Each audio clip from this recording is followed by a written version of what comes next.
Good afternoon, people. A couple of people filing in. Hello, welcome. Uh, Nice to have a lot of people joining, or not a lot, but like eight right now, and growing. I'm also trying to go live on Facebook, which I think I am. So I'll be checking those comments as well as we do this. But yeah, as always, if you want to get on stage, feel free to request. You can get on stage with us anytime. Speak your piece or whatever. If you don't know where to find us, for people watching on YouTube, we're over on our playback channel. So feel free to come over to the playback channel and join the conversation that way. Um, this is essentially about the discourse going on around Kyle Lowry, which I find strange to say the least. Um, People are talking about Kyle Lowry like the minute he is off the roster, we are on our way to a championship. And I just have a hard time just kind of seeing that as the actual case. I understand Kyle Lowry is not the ideal person that we would like at the position, but to just summarily dismiss like the other issues that we have in lieu of treating him like he is the sole person responsible for this team's downfall, I believe has been incorrect. So I do kind of want to get into that discourse a little bit with people. I'm putting this in the group chats and stuff, posting it on Twitter so that if people want to join, they can feel free to come in here and get a part of the conversation. But let's see who's out there in the audience right now. Harrison. I don't know why you sitting there pretending like I was not going to call on you. I will go through the class and I will pick people to join this stage until everybody wants to get up here. First of all, Harrison, how are you? How's your day? Yo, what's going on, HM? HM, watch out. Yeah, I was Okay. trying to hide out for a little bit. Yeah, it's fine. I mean, I just need some trades. I need Kyle Lowry off the team. It doesn't solve all their issues, but I think he's like a big wart, right? And so at some point you got to remove that wart because other things can happen. You can get an infection. So I just think they need to find a way to remove that wart and then move from there, right? It's like step 1 of 5, I think. So he's step one. Get that guy off the team. He's never fit in here. He's never played well. People will point to a 10 game stretch he had his first season here when some guys were injured and they won some games, along with Yurt 7. Great. None of those guys are good. It's fine. Like,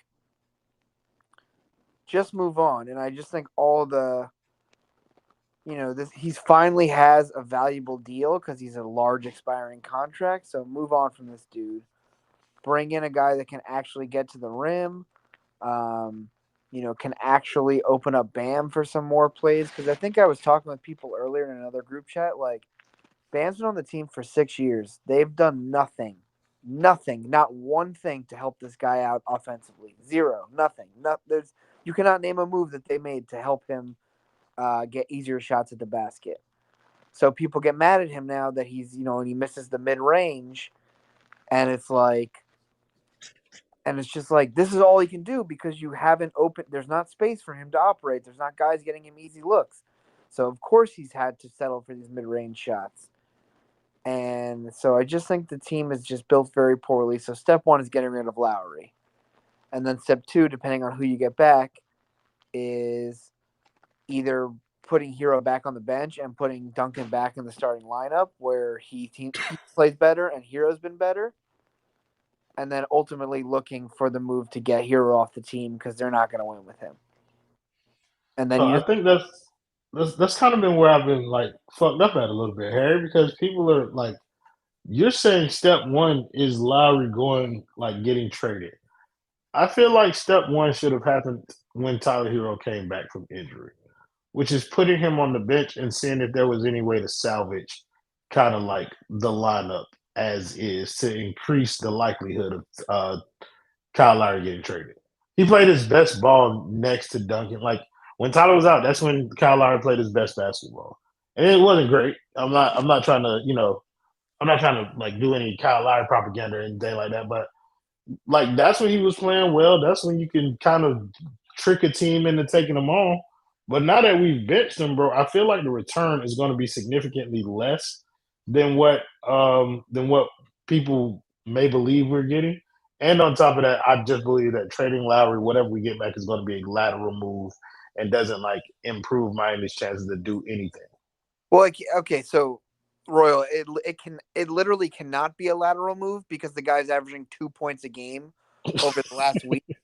So like you and I could be out there and we could like probably get up some shots, and there's like a chance that one of our shots would go in, and we're providing the exact same thing. So um, I don't know about lateral. I mean, maybe you could argue it's not as good as it could have been or should have been. Wait. I want to explain that. When I say lateral, I'm not talking about player for player. It's a lateral move. Anything would be an upgrade from Kyle Lowry. When I'm talking about a lateral move, I'm talking about it being lateral in terms of like the team's trajectory. I don't think they're any better or worse based on what they get back. Like they're going to the finals whether they have Kyle Lowry on the roster or not. Well, see, I don't. Yeah, I don't know, Royal. Like, last year we were annoyed that all they did was get the Kevin Love buyout stuff, but like he obviously, I think the vibes were better with Kevin on the team, and then not having Hero out there really helped them in the playoffs because they didn't have to worry about him being obviously both inconsistent and not efficient, and they didn't have to worry about him defensively. So, again, we've talked about this a lot. It's not that Hero, it's not that they were better. Um, they were better because they didn't have to worry about the flaws that tend to surround Hero's game. So people would say, no, we're missing a 22 per game score. Like, you need that to win. Look at how the team suffered against the Nuggets. Like, they needed offense. And it was like, they needed to hit their shots. It's not, but putting Hero out there doesn't make the team better. And you see that, right? Now, what did we see the stat the other day? They're 2 games above 500 with him Like as a 63 and 61. so they're 2 games over 500 with him as a starter. They're a mediocre team. When this guy doesn't play well, it's not just that he doesn't play well. He's not like 2 for 4, or sorry, like he's not just like 2 for 6. Like this guy's 4 for 17, or like 7 for 22. Like that's a lot of possessions that ended in a Tyler Hero miss. And I just think like if you don't know anything about basketball, but you tell people, hey, you know what? Instead of 14 possessions ending in a miss, we gave another guy a shot and he has a 50% chance of making that shot. Hey, the odds are much better that you won that game. And so yes, in the few moments where you like needed a bucket and Hero could get it for you and hits it, wonderful, awesome. In every other moment he's on the court, he's a negative. And I just think like he doesn't, like we said it before, he both doesn't work with the starters, and he's been a terrible backcourt. Obviously him and Lowry together have been hell on earth. And so at some point the Heat need to either look around and say, hey, we're way overrating this guy. That doesn't mean we necessarily need to get rid of him, but we need to figure out the role that works for him instead of making him the number one option on a team where he should never be the number one option. I mean, he should be 3 or 4 maximum, right? I mean, that's max. I mean, I'd prefer him being like taking 10 shots a game and finding other ways to contribute because the volume shooting isn't really working for him. And so I think those are the two biggest issues with the team. It's basically Kyle Lowry is literally an anchor. His fat ass is bringing the team down, both spiritually and just when he's out there because he doesn't do anything. It's literally 4-on-5 when he's out there. And the other part is basically they are projecting Hero as an all-star type player when he's not close to that, and they're gassing him up, and he isn't that. So those are the big issues because if you replace those two guys or you maneuver around with guys who can get to the rim, get Bam more looks, get Jimmy easier looks, get the ball more to the shooters that can convert from the corners, you have a much better, much more efficient offense. And right now, they're struggling because when these guys aren't hitting shots, they suck. They can't score 100 points, and they're going to continue to lose games. So Van Lee just said Kyle Lowry has unfollowed Jaime Jaquez and removed the Miami Heat from his Instagram bio. My God is good, isn't he, Van Lee? My God is an on-time God. But you also saw I forgot who put it out there, but somebody was like, "Nah, it's like Miami has actively looked into like trading Kyle Lowry," and I think with the recent bench, like what Spo did to him in terms of like the benching and stuff, I think that's kind of like moving the needle on Kyle's willingness to be traded.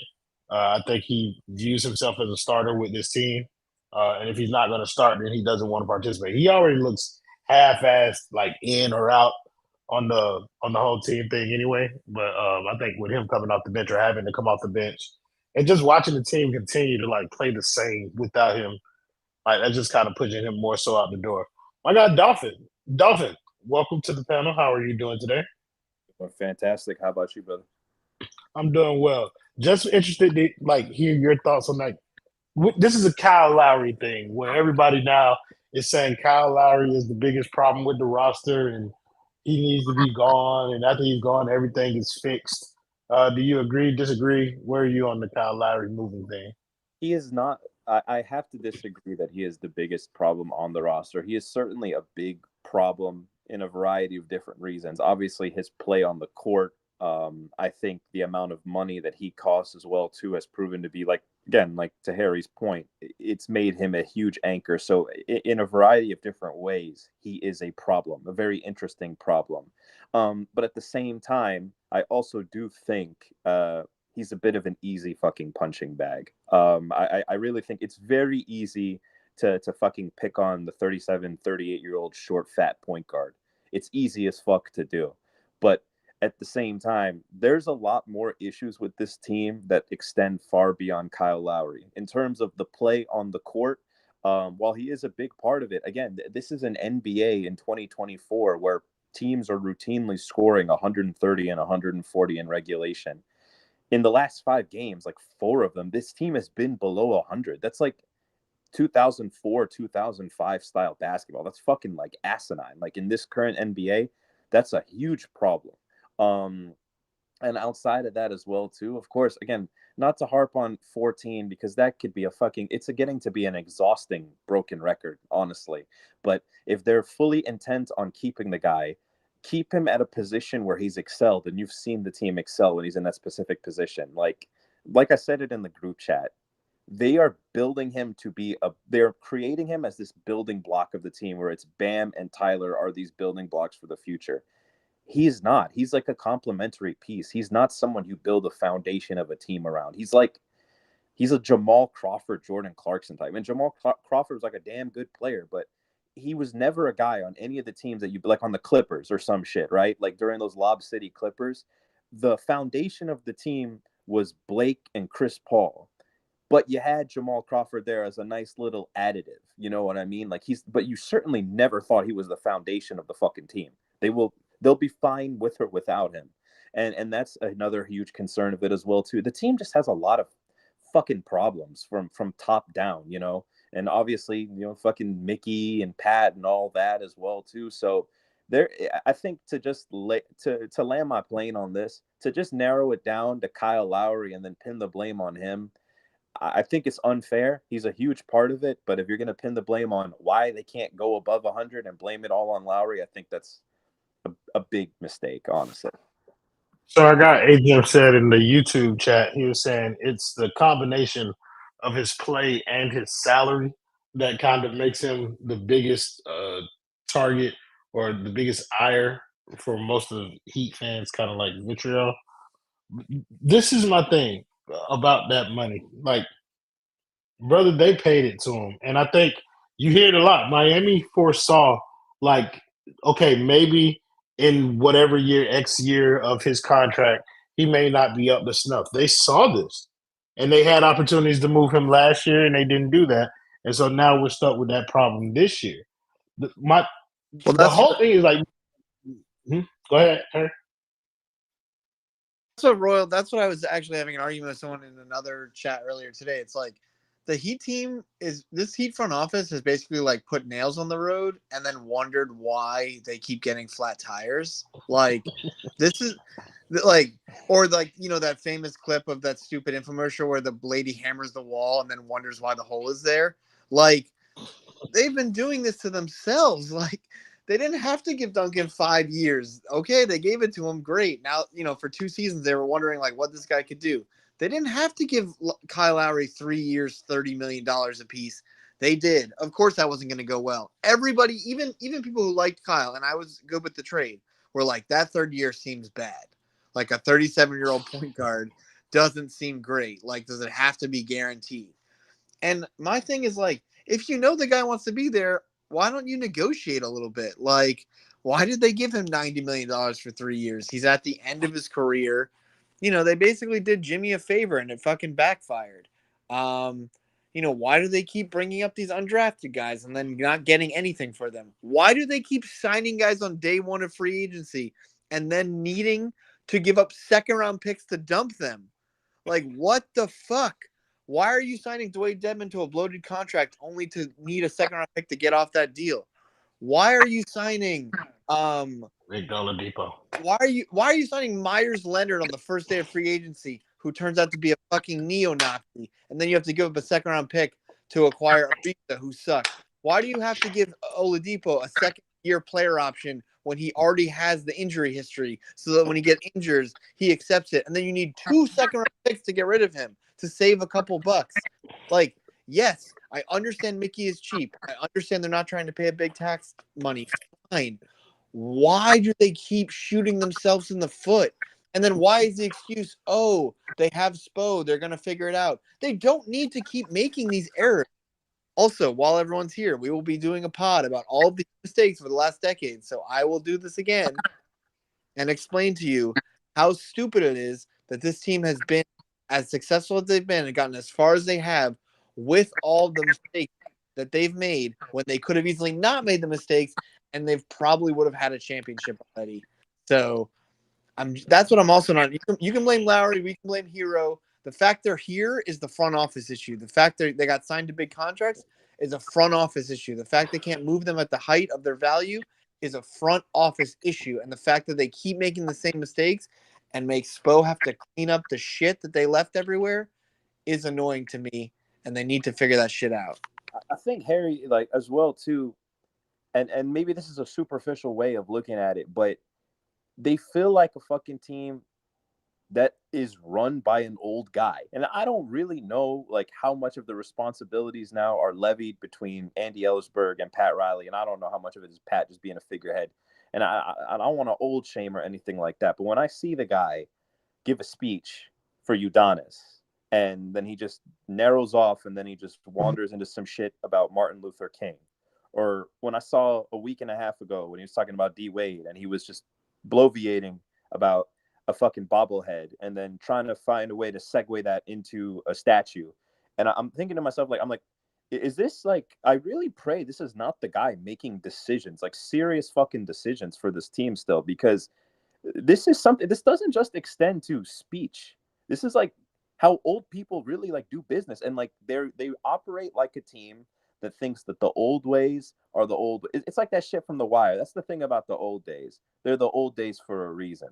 We don't do this shit anymore. Like isolating yourself from agencies like Clutch Sports, where fucking 50% of the league who's worth a shit is being ran by Clutch Sports.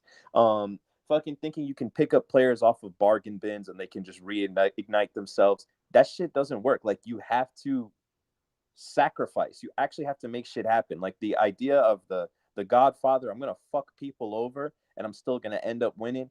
That doesn't it doesn't happen. And like again, to Harry's point, the idea that all right, Spo can just be the great cleaner up of shit. If the guy is a damn good enough coach that he can make chicken salad out of chicken shit, why don't you actually give him the ingredients for a chicken salad? You've seen what that ends up being like. And this is when he wasn't that great a coach. So you know how good he can be when you give him actual NBA level talent and not just, hey, make do with a fucking roster of G Leaguers. Like, I think that's also unfair. But again, at the same time, as well, too, Spo is an active participant in this. When you're given 120 mil, you're not passive. You're in this shit as well.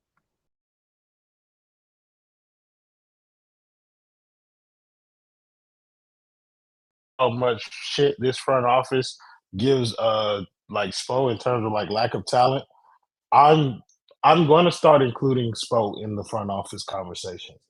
I don't think he can dodge accountability for roster construction because I think, given the contract that we just see him sign, like there's no way that these decisions are made without at least his influence being in part like there. Like he's a part of this. Or am I tripping? Like Vince, you think like this whole front office thing, you think we should be leaning more so into giving Spo a little bit of this flat? Or it's just like, nah, that's separate, that's Pat Riley.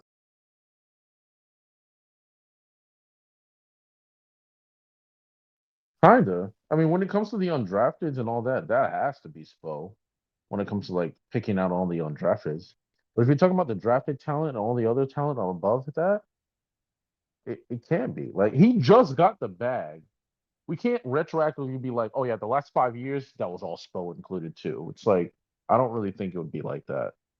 A lot of these, the the Jimmy Butler signing or signing trade or whatever, that was motivated to get more engagement from the fans. Be like, oh yeah, we're serious about contending and all that stuff. Still selling on Pat Riley's old dream of always being competitive and trying to win championships of misery and all that other bullshit. But every move after that has not been that, and that has been a lot of Mickey and Andy working to help Mickey stay underneath the tax line. That's just what it is for me. I mean, ever since Barry said it, like I'm just gonna take him at his word for it. He said it when he was bitching on the timeline. It was just the front office is decided. Well, ownership has decided that they just want a team that's just good enough to pretend like they're actually competitive, but not actually be, but at the same time saving money. That's what they like about their team, the saving money. They don't really like anything else other than the fact that they're saving some type of money and they can just maximize the engagement from everything else. Spo's part, Mhm. he's just But picking out which undrafted he cares about. That's it. so he picks which undrafted he cares about. So right now his undrafteds are Duncan, Caleb, Shameless House Smith, and And that Drew Smith, like this is like yeah, what I'm he saying. cares about all of them. Yeah, but at the same time, it's like, for example, we had. I'm not gonna listen. I'm not really trying to push this, but we have a Jamari Bouye, right? This dude has shown you a lot more from the G League and Summer League and all that stuff than This is Smith has. this is Drew Smith disgusting. has been completely worthless.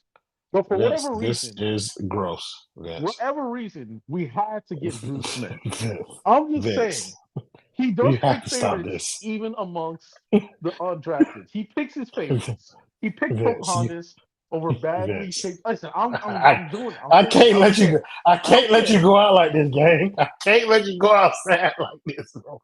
Jamar Bouye, brother, you gotta stop, brother. It was You just a gotta name. It stop. was just a name. I could have said Alondes. I could have said any other name. I'm just saying. I'm gonna start He calling that picked boy that Black. guy. I'm gonna start calling that boy Black George. If he keep on with this type, look at Shelby on X Vince Lifer down. We can't allow these Jamari Bouye tangents to go on. Jordan, my guy, what's happening? I don't know if this is the same Jordan that be in the spaces, or if you're a different Jordan. Oh yeah, I be in the spaces sometimes. How are you, bro? Yeah, this is the same Jordan who I'm thinking about. What's going on, gang? Welcome to the stage, bro. Go ahead and get your shit off about. I want you to talk about the Kyle Lowry thing, bro. Like, why is it that people are like so focused on Kyle Lowry right now? I think it's because of the contract and like as much the hate we give Tyler, bro. Like he's giving you 20. Like it's not like the most prettiest, but it's like he's giving you something. Like I think that people gripes about Kyle is like he's not giving you anything. It's like you got to get something out of that contract. And it's like I understand why they're reluctant to. They said they're reluctant to trade Kyle Lowry because they're hesitant to give up. They want flexibility to keep Caleb Martin, and like that shit just ridiculous to me, bro. It's like I don't know what these guys. I don't know. I'm just like I'm just watching like you is, bro. Like I don't even know I don't know what to expect no more. I'm just lost for words, bro. Like So that is the interesting part about them potentially letting Kyle Lowry like stay on the roster and expire. It does give them avenues to kind of like offer more money to Caleb Martin and Haywood Smith.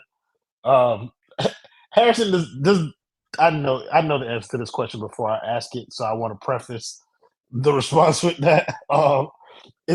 is that an attractive idea to you?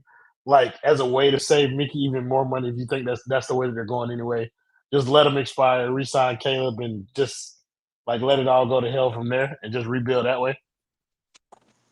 I mean, it's obviously not a good idea to me. I don't really see how that's helping the team at all. And I think you brought up something interesting, like Spo's part of the front office, like he deserves some slack. I mean, he obviously deserves slack for his Duncan love because that was disgusting, and we all should have known that that was going to be bad because anyone with eyes could see that it wasn't going to go very well. But I think the issue is more this, and it all trickles down from Mickey, right? If he gives them an ultimatum like, "Hey guys, we got to be under this tax. We got to compete while saving as much money as possible," which is kind of what Vince was saying, and that's obviously what it seems like this team wants to do. Then every front office mistake gets compounded, right? Because not only are you not willing to spend, but then you're not willing to spend to make mistakes that you make. So, and you're also not willing to admit mistakes exist, and you're not willing to do anything with sunk costs, right? So, like, to me, to us, to you, Royal Hero is a sunk cost. The fact that they won't move off of it and admit that maybe he's not as good as they thought he was going to be would not be a problem. But the fact that they keep pretending he's something else is a problem, right? So we didn't like the extension, but it happened. If they wanted to move him this past summer, whether it was to like cash all in for Dame or cash him in for picks or do something like that, this team would be better. So it's like everything plays off each other. Mickey being cheap sucks. The front office overpaying their own hurts because Mickey doesn't want, it's like everything is related to each other. And the fact that they can't get out of their own way is killing them. Like, so what? Next season they're gonna just re-sign Caleb and Highsmith to 3 or 4 year deals, and that's gonna be the off season. Like, come on, man. Like, what are you doing? Jimmy's getting older. Again, we talked about earlier. They've done nothing to help Bam. Tyler is who he is. Like, they're going to keep getting close because they're able, they have the mental edge over these teams in the postseason and then just keep failing, and that's going to be good enough for them. Like, maybe it's some type of weird kink that they have. They like being very close but not finishing. I guess it's some type of edging in basketball or something. But I just don't know, like, what what is their thing? Do you want to win or not? Okay, great. You want to win. How do you win? You build the best team possible. Okay, great. You've done nothing like that recently. Vince mentioned they got Jimmy Butler and then have basically sat on their hands. So, like, why are we doing this? And the players have come out and said, hey, like Jimmy said, hey, I want Dame. They didn't do that. Bam's like, hey, I want Donovan Mitchell. They didn't do that.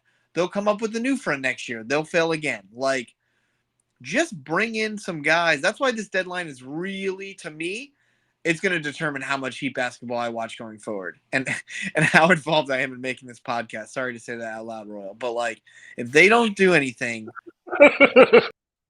I'm not wasting my time because, like, they're on the precipice of where they want to be, contending for titles. I'm assuming they want to win them. What are they doing with Kyle Lowry's expiring contract? What are they doing to make sure they can get something for Caleb Martin, whose knee is fucking paper mache? What are they doing to get rid of some of these other, dead weight? I'm sorry, but obviously Drew Smith didn't work out. Thomas Bryant isn't good. Like, get rid of these roster spots and bring in guys who can actually help you. And God forbid you suffer an injury in the postseason, which they're going to. They're always hurt. They're never healthy. They like their team accept reality. And I just think that, this is it for me. I'm tired. I'm old. I'm about to be 36. I've seen a lot of great Heat teams. This isn't one of them to me. And make a move to be great, or make a move to be in the realm of greatness. Otherwise, just find a way to keep Bam, move Jimmy. Let's move on. Let's move into the next stage, because this is frustrating for fans. And I don't care what anyone says. Watching my team struggle to score 100 points is not fun. I'm not a great fan watching that. It doesn't make me feel good to watch a 1994 basketball game in 2024. So, sorry, Dolphin, you can go. No. Go ahead. No, so it's like all these fans are like, "You're not a real fan." Fuck you, man. I have a wife and a family, and I don't want to watch this shit if the team can't score 100 points. I'm gonna go enjoy my life. I'm not gonna do this. So great, I'm not a great fan anymore, or my priorities have shifted and I'm smarter than you, which is what I'm going with. So put a team that's exciting to watch where the whole family can gather around and have a good time and you can talk about how you can score 110 points, 115 points, or don't fuck it up and then let's just move on from this. We don't have to waste our time. You know what's funny about that part too? Um, it's that ideology that you have to suffer through this to be a good fan. It's like I don't get a fucking Purple Heart for watching bullshit basketball, dude. I don't get a free fucking ticket for watching bullshit basketball. And it's just insane to me how they've developed this. It feels like they've let the culture marketing go way too fucking far and let the marketing bleed into the way they do basketball. I mean, I knew this was going to be some fucking bullshit when the season started and they didn't even have a full complete roster of 15 players. I was like, again, feel free to correct me if I'm wrong. I just don't see that. I don't see other NBA teams do this. I could be wrong. And the crazy thing about it is too, they've developed this mentality around like they've developed this mentality around like this Pat Riley culture, hard-nosed, gritty style of basketball around when you take into consideration the two places that Pat Riley actually won fucking championships, it was very glitz and glamour hid behind the hard-nosed grittiness. He won it with Magic Johnson and Kareem Abdul-Jabbar. It wasn't the fucking Jamari Boye. Sorry, Vince, but like they just comes to mind. But the Jamari Boyes of their time. It was Magic Johnson and Kareem Abdul-Jabbar. And then when he came to Miami, he won it with Shaquille O'Neal and Dwayne Wade. And then when he went into a front office role, it was LeBron James, Dwayne Wade, and Chris Bosh. The one area where he was super hard-nosed, gritty culture, and we're just gonna out-muscle you and out-tough you was with the Knicks. And they didn't win fuck all. As a matter of fact, this Heat team is probably like those fucking Knicks teams where they're always the bridesmaid, but never the bride. We'll be there and then we'll get fucked up by somebody like way better than us in the West. Like that's the mentality. They've picked the worst iteration of Pat Riley basketball to model their game around. And it just doesn't make sense to me in 2024. Yeah. I got a question. Hold on, Jordan, because this might be a new phenomenon with some of y'all. But my boy HM just gave us $5 on YouTube, so I have to stop and read that comment. So I want to thank HM for the $5 dono. He said if they sit on their hands all year and let Lowry sit on this roster doing nothing for 30 million instead of moving that expiring deals, I might be done too. Look, HM, like to Harrison's point, Harrison said he's about to be 36. I just turned 36, brother.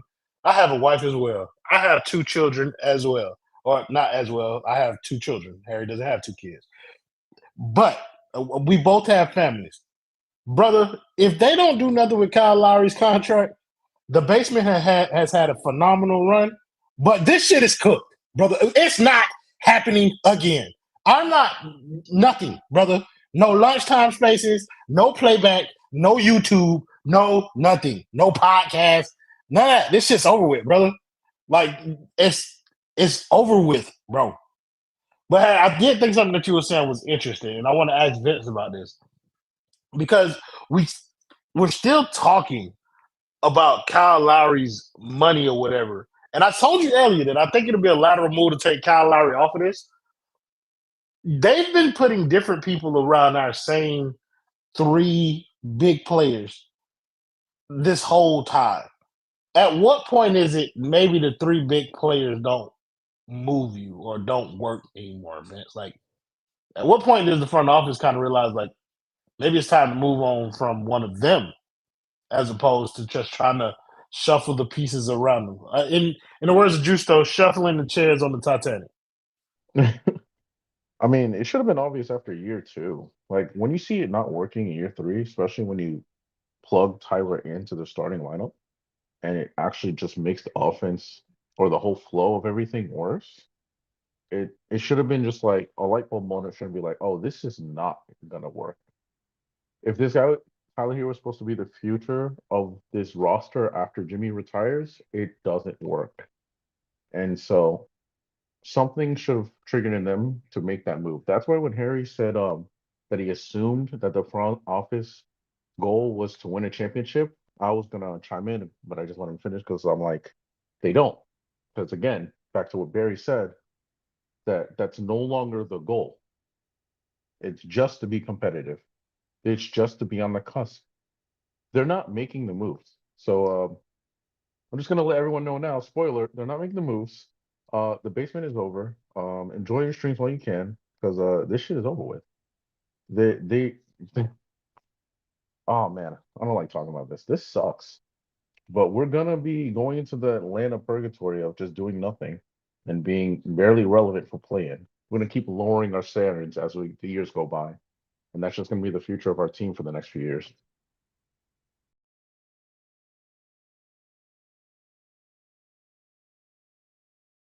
Made it even more depressing. But that was impressive. I'm not even gonna hold you. Al, welcome to the stage, my brother. How you doing today, first of all? And I want to hear your thoughts on kind of like the Kyle Lowry discourse that's been going on Twitter about people thinking that he's the biggest problem, and once we move him, all of our issues are solved.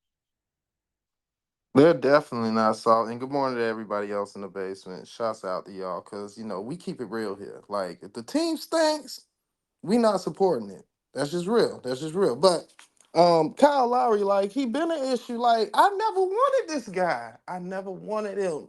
And when they was reporting he was coming, I was mad. I was mad he was coming because we had to pay him that much money to get him, and I knew he wasn't worth the contract. He lived up to what I thought he was gonna be, and now it's just frustration all across the board. Like, Kyle probably felt like, oh, if y'all gonna trade me while I'm in Toronto. I could just stay here and not even come back, and they ain't move him. And now I'm coming back, and now the lineup done switch. Like, let's be honest. Like, let this man go and do whatever he need to do. He a Hall of Fame or whatever. Let him go. But we don't need that venom on this team. We have other issues to fix. It's not just Kyle Lowry. We have a Tyler Hero issue, because a lot of us know Duncan Robinson plays better starting next to Jimmy Butler. Okay, that's just real. It is what it is. If Tyler Hero's there in the playoffs, I don't think we go to the finals. And that's another issue with the Heat ownership. It's like, none of these guys were supposed. These are not supposed to be the three. When we got Jimmy, we didn't think he was gonna be this good. We didn't see any of these three guys being this good. So them being this good in 4 seasons, going to three Eastern Conference Final appearances, two NBA Finals in 4 seasons, like, the ownership don't feel bad about their team, and that's why they be saying, "Oh, we like our team, we like our team," because yeah, they've been doing good. But we know the truth. This ain't a fucking championship team. And whoever was saying they look like a '90s Knicks team, you know what? That hit a light bulb in my head. We definitely do. We look real competitive.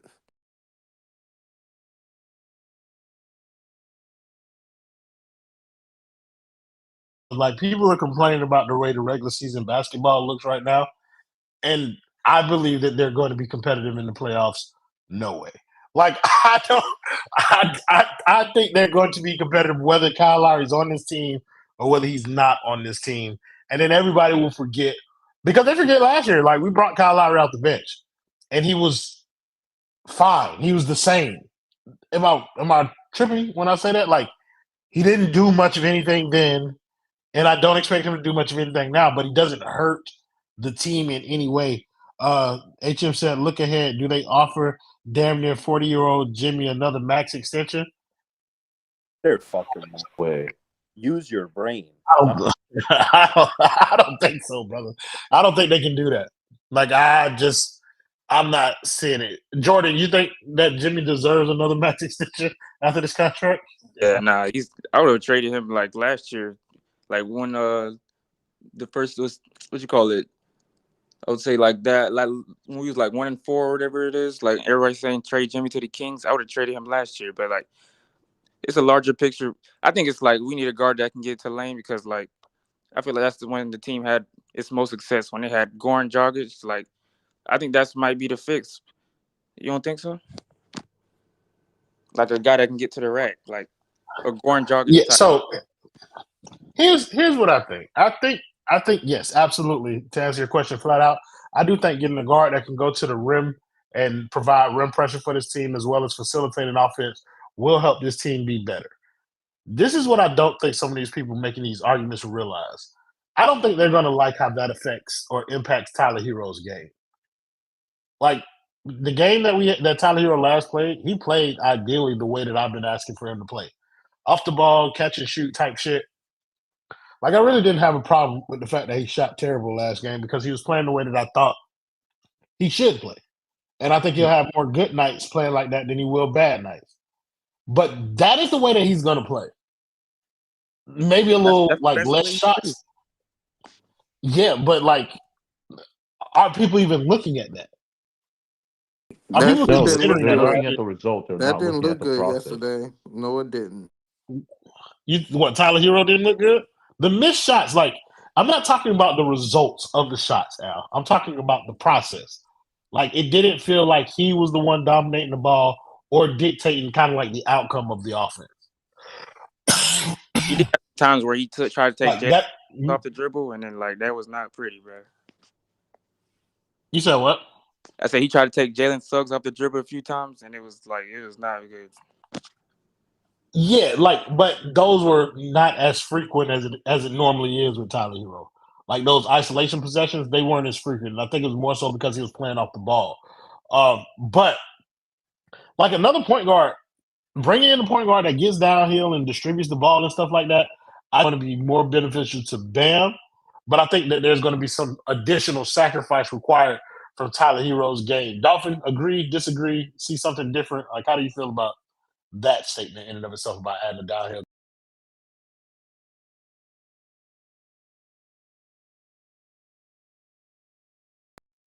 Yeah, I mean, I have this thinking. I think Justo said it right, or it's kind of like sinking, like it's like rearranging deck chairs in the Titanic. The other analogy I thought about was like, um, it's like a fucking teacher that's like rearranging the desks in her class. I mean, no matter which way you slice it, these are some badass kids, dude. Like, no matter if you change where one kid is sitting, where another kid is sitting, it's still the same kids in the class. Sometimes you have to suspend one, you got to expel one, you got to kick one kid out of class to show people you got to act right. Like you got to act right. And I guess again, I guess to harp on the point, if they are hell bent and intent on keeping Tyler Hero on this basketball team, there is a proof of concept that shows they can succeed with him. They had done it or they got the one seed. Like there is a proof of concept of this. But if you want to keep hammering home the point that this guy is a starter, this guy's a starter, this guy's a starter, at a certain point, this is no longer a sample size of 2, 3, 4, 5 games where you're like, it's negligible. We have no idea. We've got seasons of this now that shows that this doesn't work, and it compounds on itself. It's almost like, I don't know. It's like an athlete who he's like overcompensating for an injury. Like he had like a fucked up ankle. Now he's overcompensating, and now his entire body equilibrium is fucked up. So now he's more prone to injuries. Like Kyle Lowry doesn't do much. Tyler Hero doesn't do much, but he does too much. And then you're put in a predicament now where you got one guy who's doing too little, and another guy's overcompensating, doing too much, and it's inhibiting Bam's game. It's fucking up Jimmy. It's fucking up a lot of different people. And before you know it, like that little sprained ankle you got, you're injured in all different types of places and shit. So it's very easy to just say, get rid of Kyle, get rid of Kyle, get rid of Kyle. I think they know the guy they should get rid of, but they probably won't. But if they're hell bent on keeping him there, you have to do it in a 6-man capacity, but they don't want to put him in a 6-man capacity because they want to hurt his fucking feelings. So you're stuck. I have no idea what they're supposed to do. Well, with Goran Dragic, What you was saying, Jordan? I said so. I was asking a question to Vince. So he didn't play well with Goran Dragic as a point guard, like him in an off-ball role. That was dumb. Me? No, it was Dolphin. Oh yeah, Dolphin. No, I mean, yeah, he played a little bit better in that position, but I don't think he was a starter at the time, right? Wasn't it none? The bench, and he Yeah, it was a was none. rookie. Like there was no scouting report on him. Like they was like whatever. Now, oh yeah, they checking for him. Actually, we going right at you. Also, like Abel just said, he was a rookie, so he was probably more, how do I say this, receptive to just accepting the role that was given to him. Because we know Spo, like we even Bam said it in the podcast. He will say, like, these are the things I need you to do. I know Duncan, it was always shoot. No matter what, if you get the ball and you're coming off of DH or whatever, just shoot the damn ball. So Tyler was probably given a similar role. And then when he exhibited a little bit more, maybe Spo was like, okay, maybe you can work in a pick and roll as well a little bit more. But as his role expanded for himself, we just added more to his plate. He didn't like say, oh, this is too much for me to handle. Let me scale it back. He's like, no, I can do more. So I think that's just like the difference for him. I mean, he just doesn't want to relinquish all that's been given to him, even Or though it maybe might be too much. more to do. Maybe Spo just kept giving him more shit to do. But Yeah, like it could be. I don't know if I like. I don't enjoy watching Tyler Hero play basketball. Like we've all known this. Like I don't enjoy it, and I think because the more responsibility he's been given, it seems like the less he does with it. Like all he does is shoot it anyway. Like whether he's been tasked with passing the ball or facilitating more, it just ends up in more shots for Tyler Hero, and I think that's been my biggest problem. Like I don't know, bro. Like I ain't never. Somebody said we went years before Jimmy threw Bama. Oop. Yeah, Jimmy's not much of a facilitator himself. So like you It's like shouldn't. Roy, it's funny. Like with Tyler, there was like this anticipation, and rightly or wrongly, it's like, okay, if we levy more responsibilities on to him, we're going to see a better player, or we're going to see better numbers. Eventually, it kind of just reaches like a maxing out point. Like I'm getting diminishing returns. Like they've levied this many responsibilities on him. I'm not really seeing it. Like all I'm seeing is more. I'm not seeing better. I'm just seeing more of the same. In some capacities, he's improved, but not for as much as they're trying to justify the amount of money they've given to the guy. But again, they like their fucking And team. not the role, Dolphin. It feels like he's plateaued as a player. That's And I the and best. I think like people are trying to treat him like they're still like they like I hate when people tell me, "Oh, he's only 23." You're talking this shit about a 23-year-old kid. I was like, "No, I'm talking this shit about a fifth-year NBA basketball player." Like that's who I'm talking about. I feel like there's a part of his there's like the best part of his game, the most significant part of who he is as a player has plateaued. And while he'll get better around the edges, I don't foresee him taking some humongous leap as a player anymore. Like But I think I that think happened during his 6-man year, and he has not gotten dramatically better like in any season since. What you was about to say, Vince? no, I was gonna say I think people have forgotten. Like Michael Carter Williams plateaued his first game in the NBA. Like he never got any better from there. And Tyreek, like there was an amazing guard, Tyreek Evans, who played for the Kings. His rookie year was a phenomenal year, but that was it. His rookie He was year was rookie of his the year. best year, and He then was that's rookie of it. the He year. never got any better or anything, and he got out of the league within like 3 or 4 years. So it's like Well, to sometimes, Tyreek Evans' credit, they did start switching his position every year after that, and he was best yeah. as a point guard. They should have just let him keep playing point guard. Well, we're Yeah, just but kind of doing the similar thing too, because this is the thing that we've done with every shooting guard, which is we draft a shooting guard, we see he's good with the ball handling, and we immediately try to make him a point guard, and it doesn't work out, and then we Yeah, just kind of let them do that. Young Casanova was asking in the YouTube chat, is Tyler Hero a legit shooting guard or point guard? It's like there's nothing that supports Tyler Hero as a point guard. Harry, you came off mute, bro. What you want to say? yeah, I think that's you guys are all making good points. Essentially, like the Heat see this Tyler Hero ceiling very so high, and like he's going to get better the more responsibilities we give him. And not only has he not gotten better, but he's gotten less efficient in every fucking aspect. So at this point, we're like, yo, go out there, shoot some threes, don't turn the ball over, and try to involve Bam. And they're like, do all this stuff. And to be honest, like since you could argue he's had one amazing playoff game in his entire career in the bubble. He's never played well when fans were around. And at some point you just have to look at stuff and call a spade, right? You could be like, yo, I think Tyler Hero in 4 years is going to be a lot better because he's going to figure out the game. But we've talked about this before. Like, we don't have time to wait. He's not like an athletic specimen that's trying to figure out how to work, like he's grown into his body. That guy's done growing. He's a fifth-year NBA player. He's 24. He's got the T-Rex arms. This is not going to get better for him. The league has adjusted to him, and he has done a horrible job of adjusting back to the league. He's also, he's fragile. I mean, none of his injuries have been like, people say they're fluke injuries and stuff, but they've all been like he steps the wrong way or he dies after a loose ball one time in his career and he breaks his wrist. Like, he's a fragile player. I see him working out in the summer. I don't think he doesn't put in the work or anything, so I'm not going to take anything away from what he does over the summer when he's working out. I just think like it's not a great body for the NBA. He's not quick enough to get around guys. His ball handling isn't good enough. And so you're just in this position where you're like, you paid this guy to be a pretty elite starting shooting guard, and he's okay, right? Some days he's going to give you 25 points on efficient scoring, and sometimes he's going to shoot 7 for 23, and he's literally going to shoot you out of the ball game. And I'm just confused how, like, again, we'll go back to the front office and admit, like, we could talk about the things they've done well. They've made a lot more mistakes than things they've done well recently.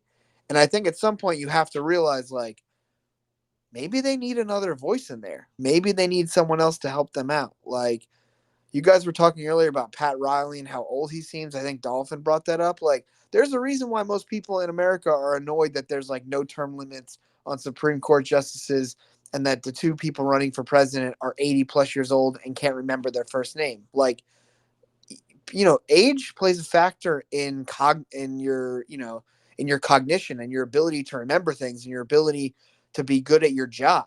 So having such an old school front office that can adapt to the new NBA, that can adapt to moving guys at the height of their value, or maybe giving up on a guy this year because you're not going to win in order to make yourself better next year, is a problem. Assuming you're going to be competitive each year is not realistic. You're not going to win every year. No one does. So the fact that they haven't been able to capitalize on any of this stuff is super frustrating. And if they're going to pretend that Hero is something he's not, we will go down with this ship. This team will end on their reliance on Tyler Hero. This run will end based on. We're not going nowhere, Harrison.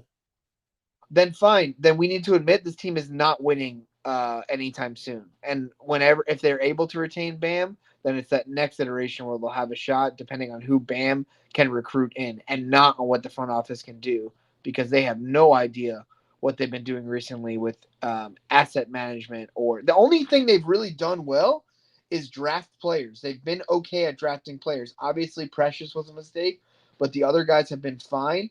And then at that point, once you draft Hero and realize he's not as good as you thought, it was moving him when you had the chance, moving him when he had value.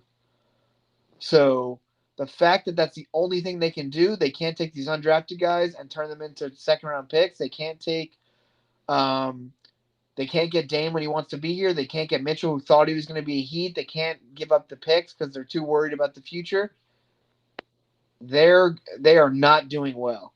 And I think at some point you have to look around and just say, listen, is this the team? Are we okay with this team? Because this is what it is. This front office has not made a good move in a very long time, and they really have done very little to help Jimmy and Bam since Jimmy got here in 2019. And I just think that's where we are. They keep repeating the same mistakes that we've wanted them to fix, and they can't do it. They cannot get out of their own way.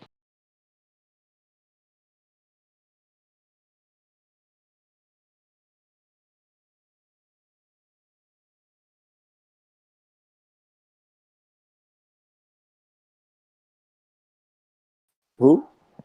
Chaosu. Oh, Yeah, so I was actually looking at the numbers throughout the years, just to see what's up with the offense. I'll be honest, bro. The coaching staff gotta look at themselves because even in the vaunted 21-22 Tyler came off the bench offense, it wasn't good. It's the same numbers. The only difference is the entire league has lapped the Heat in offensive philosophy. They're scoring the same points per game they were 2 years ago. The offensive rating, basically the same. The pace, basically the same. The only team that hasn't changed in the league is the Miami Heat. They're running the first year Jimmy was here. It was a tad bit better than it was now. They were scoring 112 points per game instead of 110.9 points per game. And their offensive rating was the same. Spo hasn't had a good offense since 2013, 2014. That was the last time our offense was top 10 in the league. Every other year, it's been 15 and below with like a terrible offensive rating and one of the worst paces in the league. The difference was even 2 years ago, because people weren't scoring as much, we were keeping our opponents to like 2 points under what we were doing. We're not doing that anymore because everybody has a good offense and they haven't moved along with the rest of the league. So everything they're doing, no matter what they do until they change their philosophy, it's going to be the same result. They're not going to start scoring 115 points a game. It's just not how he runs his offense unless they just change every player except for Bam. It's going to look like this. It hasn't looked any different since LeBron James walked out that door. Right, It's been because they don't have the talent, man. Like I agree with you that there's definitely tweaks that Spo and the coaching staff can make to help the offense a little bit, but there's a cap for this same core. There's a cap for these guys. There's a reason they've struggled since the talent walked out the door. It's because they don't have talent. So we can talk about, hey man, like Spo should make this adjustment, or when they need one stop, your five best defenders should be out there. Those are easy things to do, and there are things that probably likely get adjusted playoff time. I don't know why he's willing to give up regular season losses. That's another argument. But they have not put talent on this team.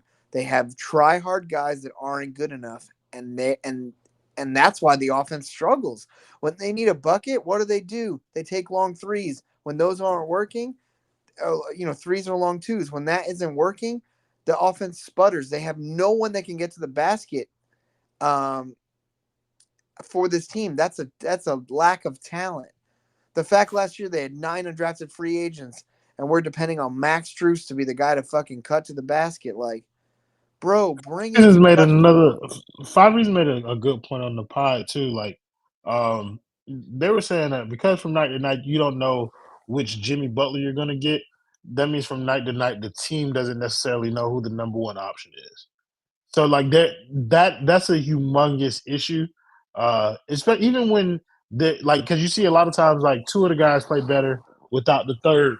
So Jimmy and Bam, like for all of their issues, they might not be the best like duo in terms of playing next to each other, but they can win at a higher rate without them. Even Bam and Tyler, to a certain extent.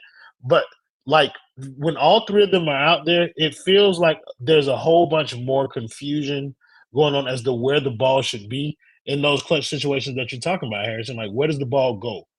Who is supposed to be taking this shot? Is it Jimmy? Is it Bam?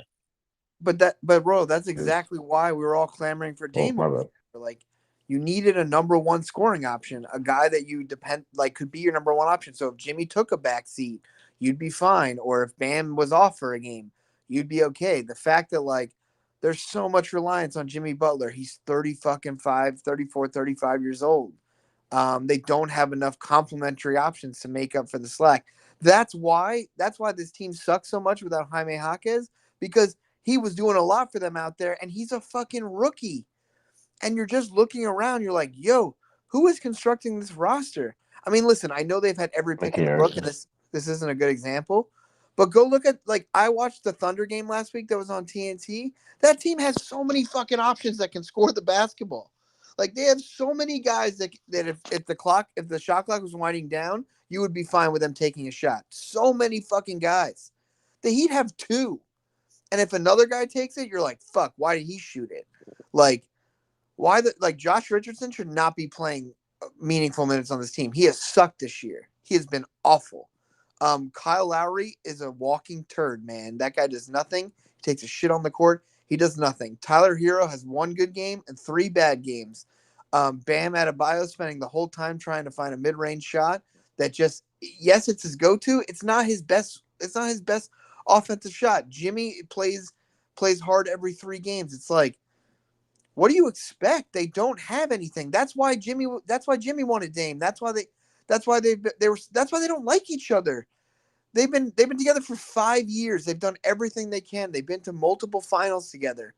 The organization has done nothing to provide them with any type of boost. Even the big fucking 3, they went out and won the championship. You know what they did last year?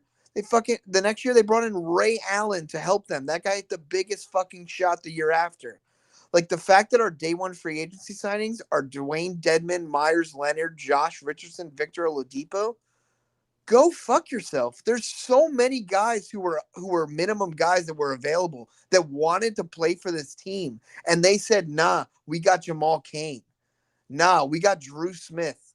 Like, fuck you guys. There, yes, you. Of Yeah, course, you want bro, to that have was some so success. insane. You want to have some success stories, but like, you need actual NBA talent that can score. And the fact that they've shunned them away to do things the hard way and not win is insane. It is insane. They all need to go into the nearest mental institution and get shock therapy. They are not thinking clearly. I don't know what's wrong with them, but they need a lobotomy. I kind of like whispered Jesus Christ. It was not about like Harry or anything like that. It's just I just read this tweet, the HP basketball tweet. I mean, what more can you say? The guy. How much clearer can it fucking be? The guy hit a game winner in your goddamn face. What more is an indicator that this is the type of guy that could really help your fucking team? Everything that they do, just it's even to Chao Su's point. It's like a team that was permanently stuck in 2012, 2013. The way that they play the game is stuck in 2012, 2013. The way that they run the fucking team is stuck in 2012, 2013. Barry made a point where he was like, one of the things that they're really looking for in letting the Kyle Lowry contract lapse is flexibility. For fucking what? Haywood Highsmith, Oh, Caleb Martin? Like, be fucking serious. And then it's like, and even if it wasn't Caleb Martin and Haywood Highsmith, it's for any other free agent options. News fucking flash.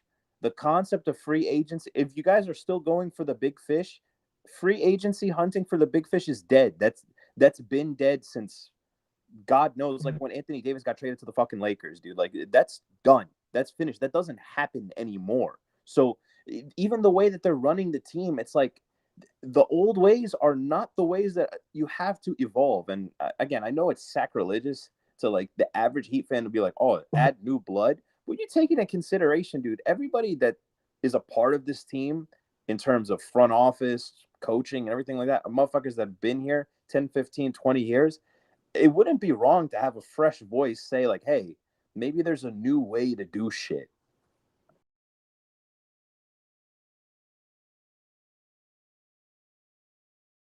Go ahead, Chelsea. I was gonna say, remember when they said they're going to lean offense, and their leaning offensive plan was starting Caleb Martin? These are the people you're dealing with. That leaning offense is Caleb Martin. I do kind of want to talk about this NBA Central tweet a little bit about the Heat. The Miami Heat are not expected to land DeJounte Murray and will look at cheaper options on the trade market per HP Basketball. HP Basketball, of course, is a known Miami Heat hater, but yes, like it's still a pretty solid source of information sometimes. Uh, 5 let reasons me he's ask, saying Rozier is likely, yeah, more yeah, likely, much yeah, more. yeah, yeah. Yeah. I heard them say that too. Um, but outside of Rozier, like Al, what other cheaper options are there than what they're asking for Dejounte Murray? He makes 18 million.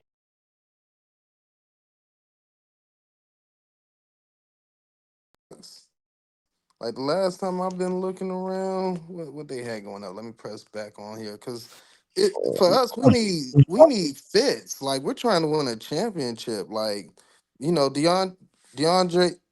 I hate saying this dude's name. Murray would be a perfect fit, but they asking for too much. You know how the Heat feel about they draft picks. So I don't want no D'Lo. Aaron Fournier. And draft picks, bro. Like I remember a time when Pat Riley didn't give a fuck about draft picks. He been hitting lately. He want to keep riding. He Man, want to ride that high end. Shoot, whoever's picking for him now, but it ain't really nothing much out to there. see them develop, brother. It's nothing really much out there, to be honest. Like I like Spencer Dinwiddie, but he got one of the worst true shooting percentages in the NBA. it is the worst. look, He's look at the Stan. worst. Look at Stan the man coming because I feel like that's 1,000% what's going to happen. The Lakers are about to get him for pennies. The Lakers are about to get this man for D'Angelo Russell and one second round pick, and we're going to How be does Rob paying. Pelinka keep doing this? Because He he has hasn't had clutch sports assets in backing. 3 years, No, and Because because it's all clutch sports. yeah, Clutch. Clutch has a fucking chokehold on the league. I have no idea how they're letting this yeah, stuff happen, but there is it's definitely ridiculous. some collusion going on because if the Hawks end up like, because you can't even argue that Murray's contract is like a salary dump. He's valuable at his number, and he's even For valuable at the sure. extension next year. So if they're gonna keep pretending like if the Lakers are going to keep getting quality players for one first round pick and like some contract they never even want, I don't understand how. Because that's what I'm confused about this trade. Like if they what is D'Angelo Russell's value when he's going to pick up that player option next year? Why aren't the Lakers including a pick to get off of that contract? So No, they're not. how are they going to get like? Why would the Hawks accept that? I know someone connect the dots for me. How are the Hawks going to get 2 first-round picks if the math is not really mathing? And the Lakers are somehow not going to have to give up like an Austin Reeves or someone like that. So if this trade goes through, if that's the real trade, if it's like if it's fucking what they can get for Russell and a first-round pick for DeJounte Murray, and you guys, you saw my tweet, right? I predicted he was going to beat us, and he did. So like the fact that just happened and the Heat are like, nah, we don't want to give up 2 picks for the guy who could obviously help our team, tells me 2 things. One, Pat Riley's not really in charge anymore. You're right, Royal. Those first round picks meant nothing to Riley. He was an every other year kind of guy, and that's only because the rule exists. If the Stepien rule didn't exist, Pat Riley would have no first round draft picks. That guy Yep. does not like draft picks, never has, never will. He's going to be dead before they develop. Yeah, Yep. exactly. Like Pat Riley don't have that much time left. The way he's going off and speaking about. I mean, Dolphin was Speaking right. about Garfield, I was at the speech last year at the season ticket holder event. He went on a 30-minute soliloquy about how he met his wife. It was bad. I don't know if he knew where he was. I'm not sure if he knew he was at a season ticket holder event. He is losing it a little bit, and the fact that they keep putting him up there to talk about Dwayne and UD, who I mean, luckily he remembers them, is just not, it's not ideal, for the image they're trying to portray. So I don't think I think he might have a vote where he like lifts one of those paddles at an auction, but I don't think he has a big say in what's going on, and because these moves don't equate to him. If the Lakers get Murray, collusion, baby, and we need to start doing something about it because Clutch is going to be here for a what are we long gonna time, do? way past LeBron, and we cannot let this happen. This is going to be, I, What and he's what not going can to we win. do hey, It's going to though? be it's hold going to be on. annoying. Other I than can't get drafting past the LeBron, fact. I can't get past the fact that that Harry just said he's surprised that Pat remembers who Wade and UD were.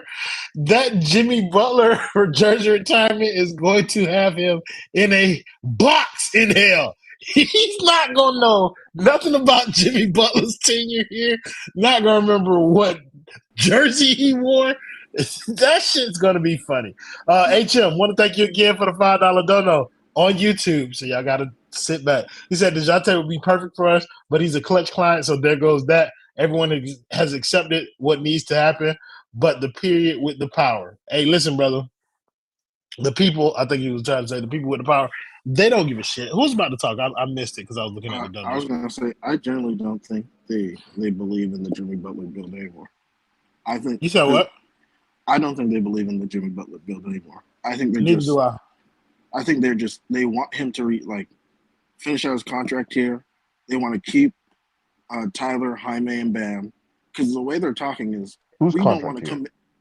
commit Jimmy's. I think they just want to see out Jimmy's contract without committing anything to actually like going all in. I think Damian Lillard was the last chance they saw.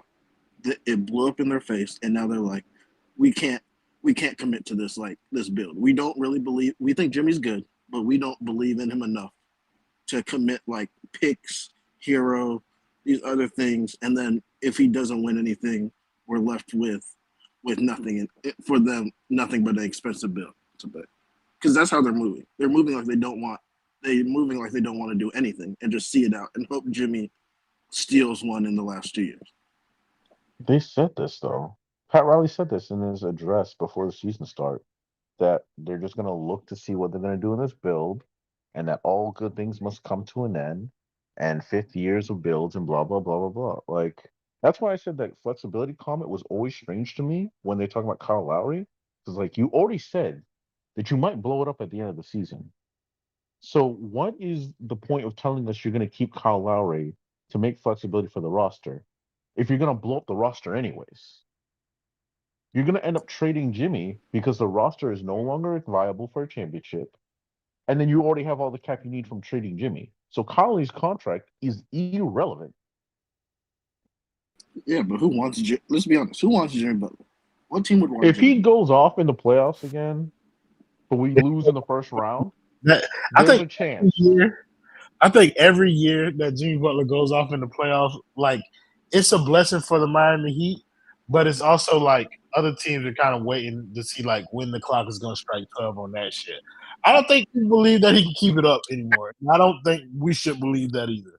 I No, no, truly, but I'm just saying, like, if there's a chance he goes off, but we lose in the first round, they might still blow it up, but now they have high value on Jimmy. Because now it's like, all right, this is a perennial playoff performer who's worth the contract that he's being paid. And so maybe they can blow it up by trading him to another team for multiple first round picks.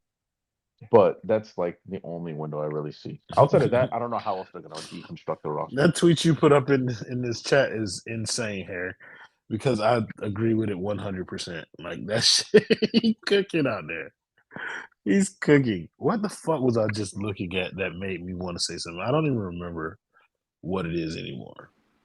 Now I'm That's Royal. Now I'm worried. I hadn't been thinking about what the Jimmy Butler speech is going to be like, but it's not going to be good. He might say some things that could get him canceled. I'm just not. Pat Riley voted for George Bush.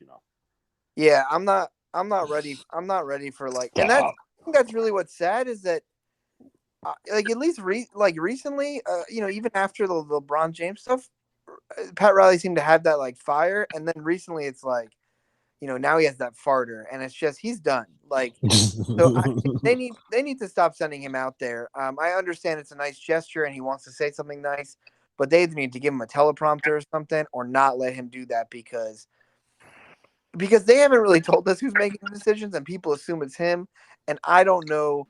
it's I don't know if he's maybe remembering it's putting his teeth before That- oatmeal.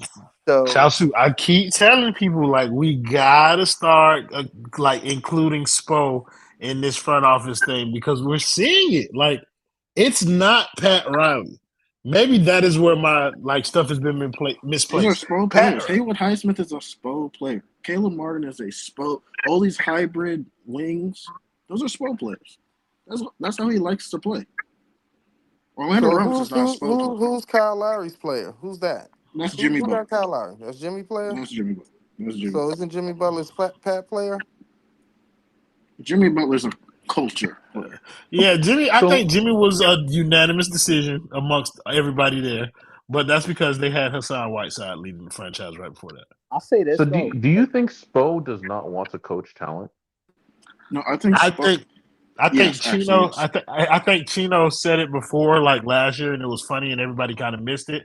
But he was like, "Spo likes these shitbag ass players because it furthers his legend as the best coach in the league, and look what he can do with all these undrafted guys. Like Spo is a savant, a genius, as Spo's opposed to stubborn, bro. what he had." As opposed to what he had to deal with earlier in his career when he had the big three and nobody wanted to give him credit for anything. So it's like But if you put those two just like right next to each other, it's like I mean, wouldn't you rather be viewed as the coach who can coach up worse guys?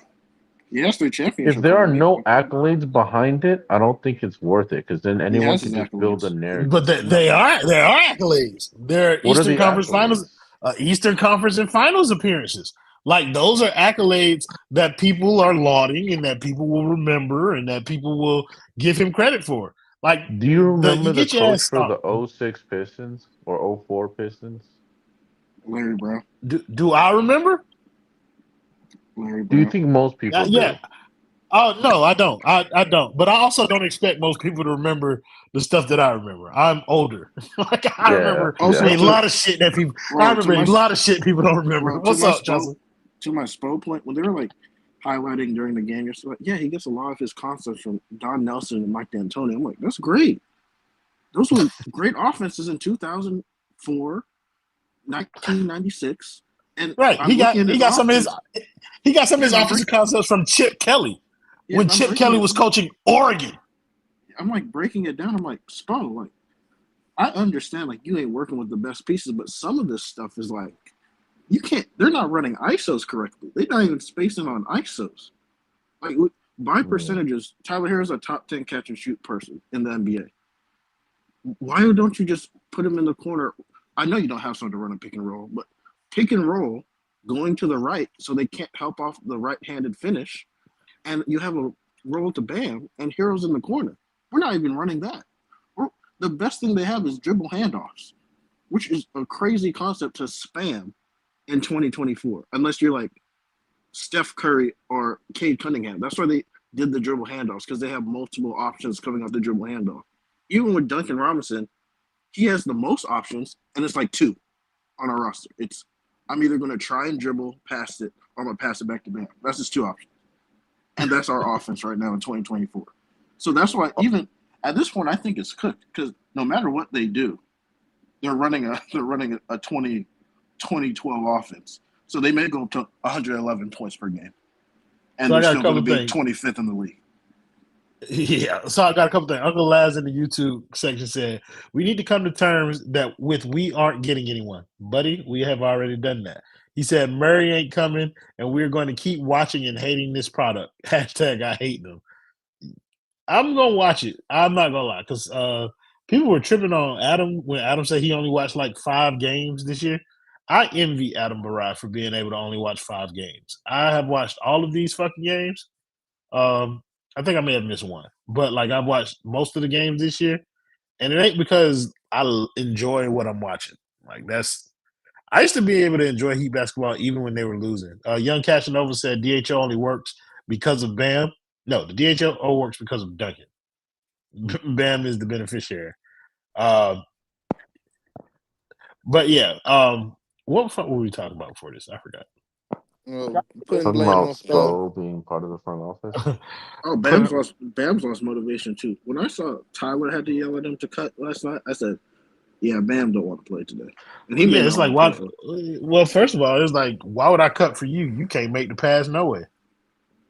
You're supposed to always cut, but that's the problem with the team. No, we just have people No, just. nobody cuts. Nobody Yeah, cuts except for Jaime and Caleb. it's like you just be watching the offense. It just be like Bam's gotten so comfortable with that mid range. It's almost turning into a curse where he's just standing there. That, if he's not setting a screen, he just standing there. It's like, well, I'll just catch the outlet when the offense typically breaks down. Jimmy just in the corner counting money apparently, doing nothing. Jovic at this point, hey, we were talking high on Jovic. Hey, buddy, you 6'10" can't finish a layup. We got to talk. Like it's real bad. And A then it just ends layup, up in fuck a layup, a dunk. Dunk the fucking ball. he He be can't. right there. Just dunk the ball. Turn your wrist over. Dunk it. So like no matter what No, happens, we you run can't. on offense. It somehow turns into a we couldn't get the advantage. Pull the ball out. Who has the ball with 8 seconds left? Start dribbling, and then either take the shot or jump, and then hand a grenade to somebody. And then, hey, did you make it? Run down the court. The jump hand and grenade part is so fucking insane. Brother, it's so fucking a part of the reality. In That nigga Tyler. the Hawks game, the Tyler Hero three he made was just a grenade from Jimmy. And like That's what it Yeah. the play was. before, the Bam jumper was a grenade from Hero. They just happened to go in. Yeah, All the, they're gonna keep going back and forth with that. What you was about to say, Vince? I was saying that was the most egregious thing. Like a couple years ago, like Jimmy would always like it was either he would drive to the paint and like he would stand at the top of the key, he would dribble at the top of the key for like 10 seconds, he would drive to the paint.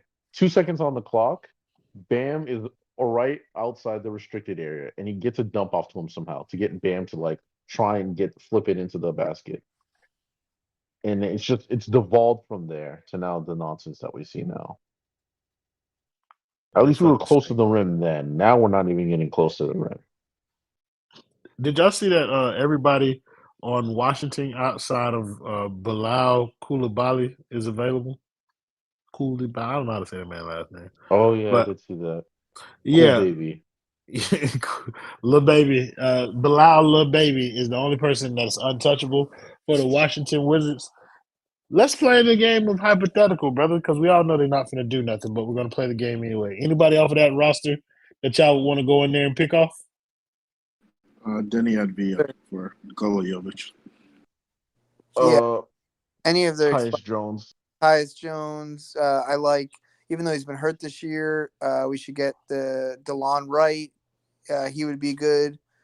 Like any of their expirings, I would take. That's why when people Corey say, Kispert. yeah, that'd be great. I don't know what they want for him, but yeah, like a better shoot. I don't know. There's just Nobody in on Kuz?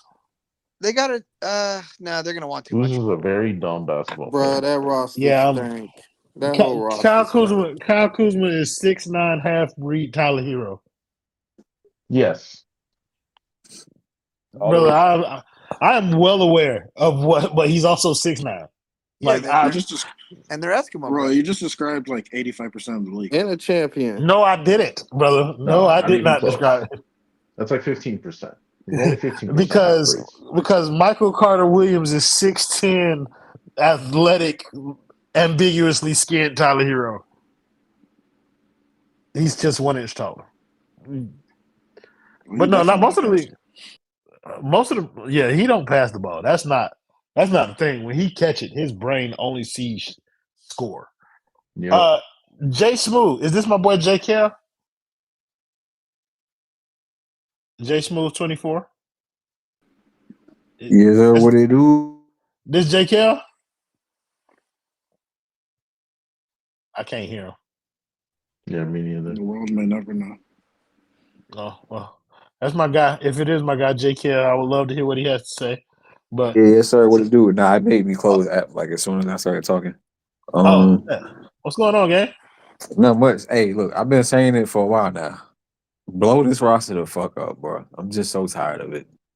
I'm ready for it to come to an end so I could just enjoy.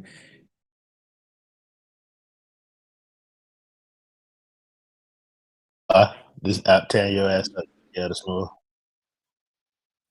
It's rough for you out here, JK the Smooth. Blow the roster up so the expectations can be lowered to a point where I can enjoy them getting to 95 points.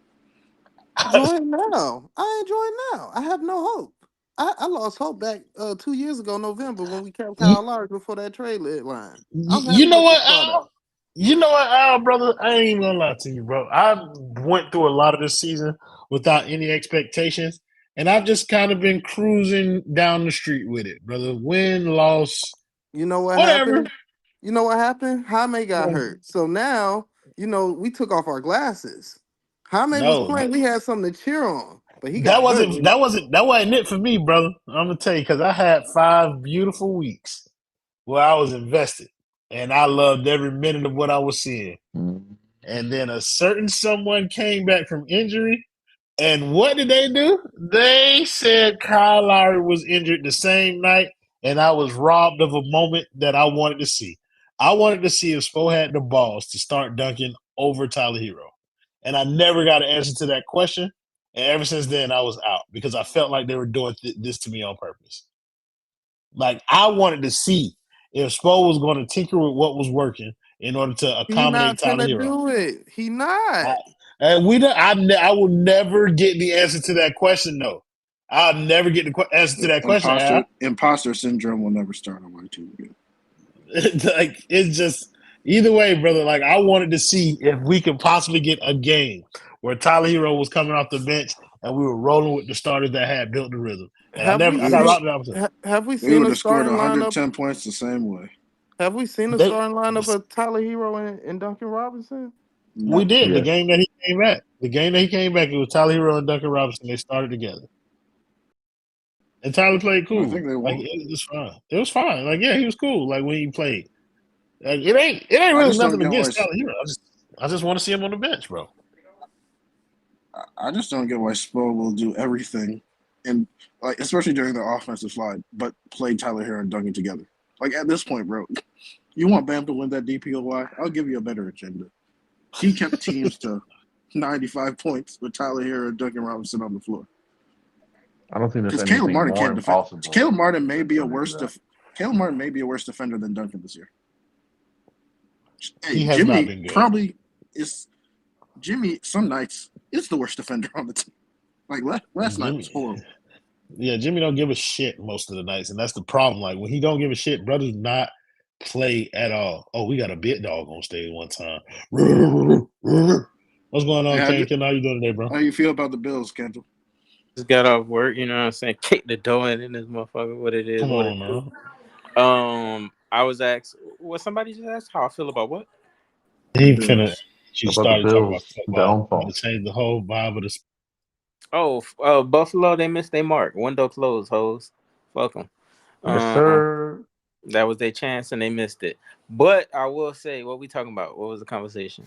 The conversation was about essentially Kyle Lowry, why everybody pissing on him on the timeline like he's the main culprit for the Heat's downfall, and then just kind of bouncing different conversations off of that. Because of course, bro, like you gotta divert from the real problems when the real problem is, white.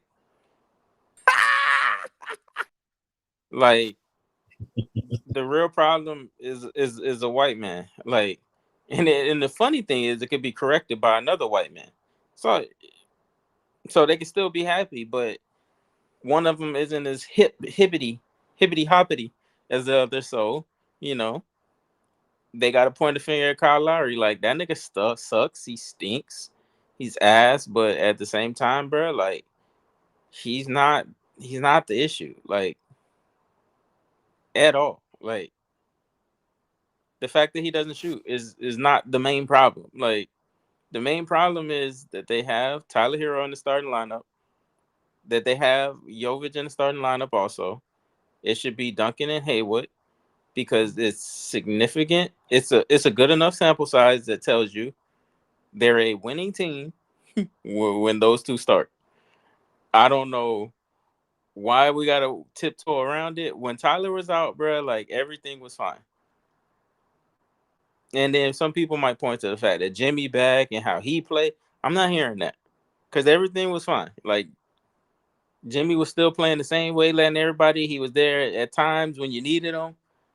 Bam was still like leading. Now everybody game has gone to shit, bro. Like, and it's obvious, but bro, for whatever reason, he has something on somebody, bro. Like, and yes, Spo just got a divorce, so it's like, does he have something on Spo? Like, does he have something on the Harrison family? Like, bro, he has something on somebody. Because if you notice how he shot the ball yesterday, if I'm not mistaken, wasn't all his shots 3-pointers? All of them, but most of them. Yeah. He shot It was like like 10 out of 12. 10. I know at one point. Because I remember at one point I looked because I wasn't really following it because the game was on, so I wasn't watching. I would just look at the box score. Okay, so 11 out of 14 shots were threes. Oh, so now you want to play like Duncan Robinson? Come on now.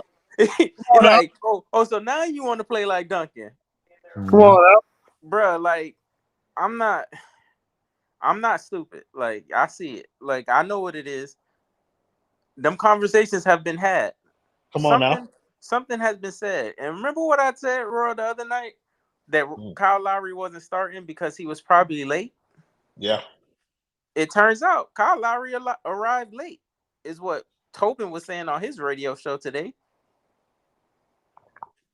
So, like, bruh, Kyle Lowry's not the problem. Is he a hindrance? Absolutely, because $30 million not producing is insane. But at the same time, it's another $27 million. And that's my issue. Like, we want to ignore that part. Like, $30 million player, don't do shit. Yeah, but we got another $27 million player who don't really be doing shit. Oh, he do shit. Well, It just comes at it comes at the cost of other people's shit. He like don't do shit to help the team win, brother. It's like I've been saying, bro. Like Kyle Lowry doesn't help you win, but he also doesn't help you lose games. And so, like earlier in the season, people Chao Su was like, "We're talking about benching Hero. He definitely why helps not you lose games? Well, it was just like you're talking about when you talk about benching Hero. Why not bench Kyle Lowry? Because the team looked the exact fucking same when you bench Kyle No, Lowry. bro. I said bench Kyle Lowry for Duncan Robinson. I did not say bench for Caleb Martin. I Let's just, get that straight. But that I don't just, change nothing either, It don't Chelsea. change nothing. It's the same thing, bro. It's I the just want to same thing. Well, say, we wouldn't know because they never benched him for Duncan Robinson. We seen If it. Yes, we would know. We literally would know, bro. We 20. The season after the bubble is right there. The season after the Bulls, their offense was the same. It was shit. The I just league's want to offense say, wasn't as good. The I offense has just been the want, same. We just now teams are scoring 125, and we ain't changed. We still scoring 110. Go ahead, I just Vince. want to say, I didn't know what empty calories meant as far as an NBA player was until I seen Tyler Hero playing. 'Cause now I get it. brother, I didn't get brother, it before, but now brother. I used to say like in his like it was like I think it was his second season.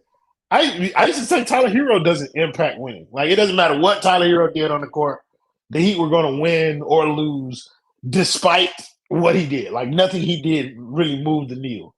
I still feel like that sometimes. Like I feel like that a lot less now because he takes way more shots than he did back then. But like right now, I feel like Kyle Lowry has a net zero impact. Tyler Hero has more of a positive impact, I guess. But like I think the shift from Tyler Hero in the starting lineup to the bench lineup would have a much more sweeping impact over the whole team than him starting or than moving Kyle Lowry to the bench does. Chelsea, I'll ask you a question, bro. Is he in here? Yeah. Yeah. Okay, brother. Just from me, help me understand why 63 and 61 is like a good thing. Like, and why Tyler shouldn't be benched. Because basically, my whole point is I don't really care about the results of when things happen because the results will overshadow what people really see what's going on. The league shifted. No. I don't want to hear about the league. I want you to tell me No, about the Miami Heat. I'm talking about the Miami Heat's offense. The Miami Heat are doing the quality wise, like offensive wise, they're doing the exact same thing they've been doing every year in the Jimmy Butler era. In fact, they're as efficient and scoring as many points as they ever did before. The problem is the rest of the league has changed. The rest of the league has gone so much better at offense that before the Heat could score 110, they were holding people to 108. So they could win all those clutch games. They could win all those games, and it looked great. Now, everybody's scoring, on average, 115. We're 25th in the NBA right now at 110. The Detroit Pistons score more than us. Our defense is still holding people to, I think, like 111, 112. So now we're just losing the net rating battle on the average night. So I'm not saying Hero's the solution. I'm just saying he's not the problem. The problem is the offensive philosophy. Even if we start Duncan, based on the numbers, we're still not going to. Our offense is still going to be 25th. Maybe it gets up to 24th. We're still going to be losing those games. It wouldn't matter. No, I don't. But that's my thing. Like, what is our record with Duncan as a starter, though? Like 11-8, I think. Oh, you don't got the numbers? Okay, so never mind. I think we like 12. I can go check really quick. 12-5 or 12-6, some shit like that. But my thing is, or you can date back to when Tyler became a starter. That's my thing. Like, if the team just seems to win when Duncan is in. That is something that Duncan also started in 21-22, right? Yes. That was our worst season ever. Well, for this bit, our worst season. We're off the bubble. Come on, man. No, I count. Okay. Like we count that, brother. My whole point is, if you want to say trade Tyler for a Donovan Mitchell, well, perfectly understand. Switch him out for Duncan. I'm saying that's not going to change anything. I disagree, bro, because Tyler he's an igniter off the bro. Like, we seen him excel in that role. Yeah, like, that's my thing. The league has changed. I think the league has changed to the point where I don't think the league even if he does that, I think we're not. Bro, it has. I'm saying even if he does that, we're going to reach the same offensive level and still be a shit offense. Wrong. Right. Yes, you got some stuff in the wrong. back. You got some stuff in the back. He's wrong. Why is he wrong? Yes. Because when Duncan was starting in November, from the 11th through the 28th, they had the 10th best ranked defense. They had a 117 offensive rating. They had a 112 defensive rating. They had the ninth best defense in the NBA. They were playing significantly better. Like it wasn't even close to I made a tweet. You can go search my page. They have been a significantly different team since Hero came back. That's just a fact. Even with Jimmy back in the lineup, they're not playing that well. That's just, they are a better team when Duncan starts. The ball movement is better, and when Hayward starts. I like Jovic, but he's not ready yet. They need to start Highsmith and they need to start Duncan. That's their best five-man trio. Everything else is irrelevant to me because when Hero comes off the bench, he's a solid player. He's going to be the same player he was when he started. He's going to take shots. He might make some, he might miss some. But the flow of the offense moves better and they get off to a better start when Duncan starts. That's just a fact.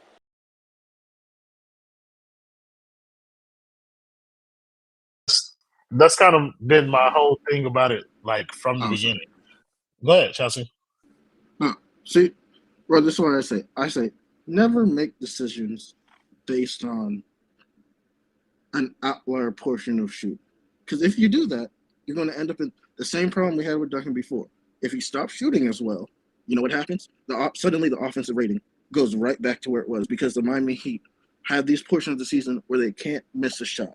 So suddenly the offensive rating spikes, blah, blah, blah, but they're running the same type of boring offense. So what's going to The happen when only they start time we missing? had bad shooting It's as a team was when Tyler Hero started, no, which was last year. we The had bad. previous season, Tyler Hero was not starting. We were the number one Yeah, and three-point shooting team. Max Strus was shooting 41% from three, and Jimmy and Bam missed 30 games. I'm not going to. Tyler didn't start, and Tyler didn't start. And Jimmy and Bam didn't play. So you're saying a team starting Kyle Lowry, Max Strus, Omer Yurtseven. Who's our fourth that year? Was that PJ Brother, too? I think what we saying is that 14 should not be starting. And I think, bro, it's so much evidence that points to that he shouldn't. Okay. I'm not going to change. I'm not going to change your beliefs. I'm just going to say what I see on the paper.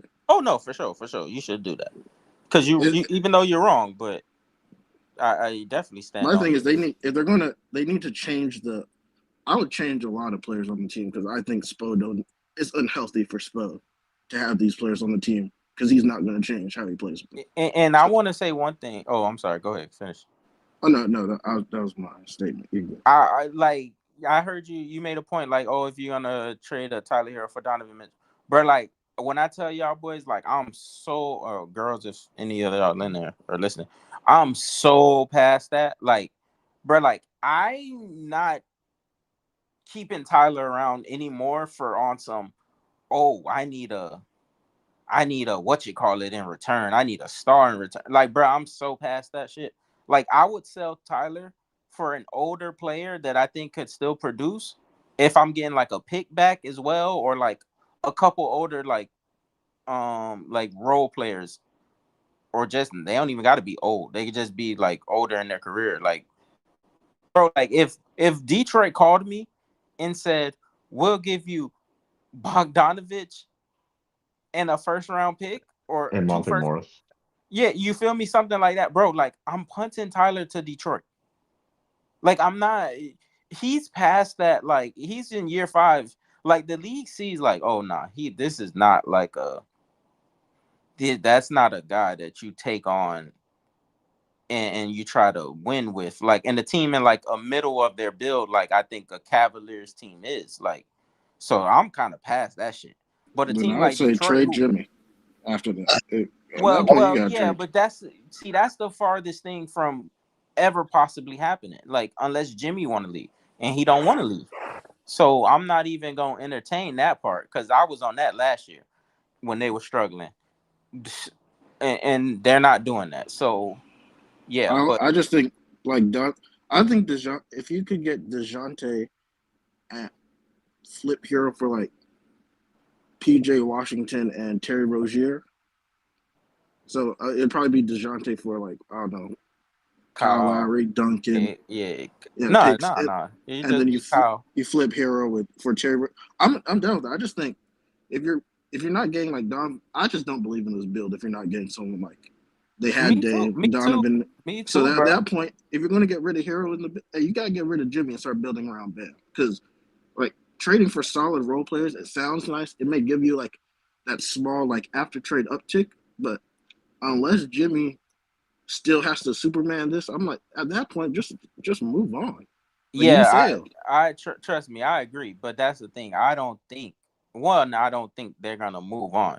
And two, I think it's a way for you to get a small uptick because that's what I think they're trying to do, and that's all I think that they're gonna end up doing if they do any fucking thing. Um, you can also do it in a way where you like prepare you gain assets for the future. Like, bro, like if you take an older Bogdanovich for Tyler, like, and they're giving you a picks, like I don't care how nobody try to cut it. Like that's a major W for the Miami Heat. Like it might not be satisfying to the fan base and shit like that, and the team gets older and the window gets smaller. If you get Jaden Ivey, that was my Yeah, package. that's So that's that's my Jaden main. Ivey and Bogdanovich were here, and people laughed at me for saying that. By the way, Yeah, that so no, trust me, brother. I would do that in a heartbeat. Like I'm not even looking like around to see like what do y'all think? Like, bro, that's a fucking win for the Heat. You can put Bogdanovich at the 4. He's a stretch 4 and kind of sorta in this league. Even the PJ Washington like idea. Like, yeah. But bro, like he's not a winning player, so you gotta mix it up. Like, not only Kyle, that's what I'm saying. Kyle's not the only one that has to go, dog. Like Tyler has to go. This shit has run its course. 2 runs and he played no part in it, and people think he should still be here. Caleb has to go too, because obviously the contract thing. But Tyler is like he did absolutely nothing. So check me out, bro. I think to your point, Kendall, like the way we view Tyler Hero and the way you're changing the way that you view him, I'm with that too, bro. I said it earlier and I'm gonna say it again. I'm no longer listening to people who talk to me about how old Tyler Hero is. You're not gonna tell me, oh, you don't believe that a 24-year-old player can still grow. Like, bro, I don't look at him as a 24-year-old player. I look at him as a fifth-year NBA player. The next time somebody say that to me, I'm gonna be like, so do you want to invest in James Wiseman? You don't believe a 22-year-old former number 2 overall pick can grow and develop? And they hey, gonna say no, bro. don't Look, challenge the They Heat. gonna say, Don't challenge the Heat. They'll do it. Don't No, worry. They'll do Markel it. Fultz. What about Markel Fultz? Can one y'all be I on well, would that? I Mark, would take I I gotta would use, take I Markel got Fultz. see what Honestly. I gotta do is I gotta use players that are younger than Tyler Hero, but the perception is that they're like they're way shit. worse. Yeah. So the perception around James Wiseman is that he's a shit basketball player. But it's like, no, you telling me that what I believe is a shit basketball player, I should give grace because he's young and can grow. Like, okay, well, I'm gonna take a player that you think is shit, that you should give grace because he's young and can grow. And he's 2 years younger than Tyler Hero. And he has more potential. So you want to Right. take a flyer on James Wiseman. And then I can say, oh well shit, they did it with Whiteside. Come on, bro. They did it with Greg Oden. Come on, Okay, bro. no, they did. Hey, calm down. They didn't do that. Nah, hey, that's an NBA champion, Greg Oden, no? Come No, on now. Eddie Curry. Respect. Eddie Curry is the Hey, champion. But that's what I'm saying though. It's like people pick and choose like this young person argument. Tyler is no longer NBA young, bro. He is NBA teenager or whatever it is, should have shown more like whatever he's going to be, he would have shown flashes of that by now. Well, bro, And he you has. know my argument my 2 years argument have always been he's not what the Heat use him as is not. He needs a point guard. I've been saying that for 2 years. He needs a point guard. I think Bam needs a point guard too, but at this point, I've given that's up on them ever getting I them think you're what one of the they people need. I think you're one of the people who's going to hate what a real point guard does to Tyler Hero's game. I don't think he needs the ball. I think he's a secondary attacker who you can use like that. I think it would what do you help mean his game if attacker? he's just so Oh, someone who can basically like like bend he the can defense and he can take it. Okay. Yeah, he yeah can like attack a bad like when defense already. they're going Got down they're going you. downhill, kick it to Got the you, got you, corner. got It's like if they had added DeJounte, I think the offense would just get better because if DeJounte's in picking up roll with Bam, he's going from the left to the right. So Tyler's in the right corner. They can't help off DeJounte and try and stop his right hand. So they have to send the help from somewhere else. And if they do, Tyler can shoot the three, and Bam's already rolling to the basket. He can get a rebound. It's just simple offense, but we can't do that. So, as Kendall says, I think you say he's not a winning player. I would agree to a point. I think he's not a winning player on this form of team because they're trying to use him like he's Donovan Mitchell, Devin Booker, who are just I can get buckets in a bad situation on offense. Nah, I don't think they don't think they're doing that, but I think they're how their offense runs. I think that's how he plays. I don't think that's how they're trying to use him. And I'll say this: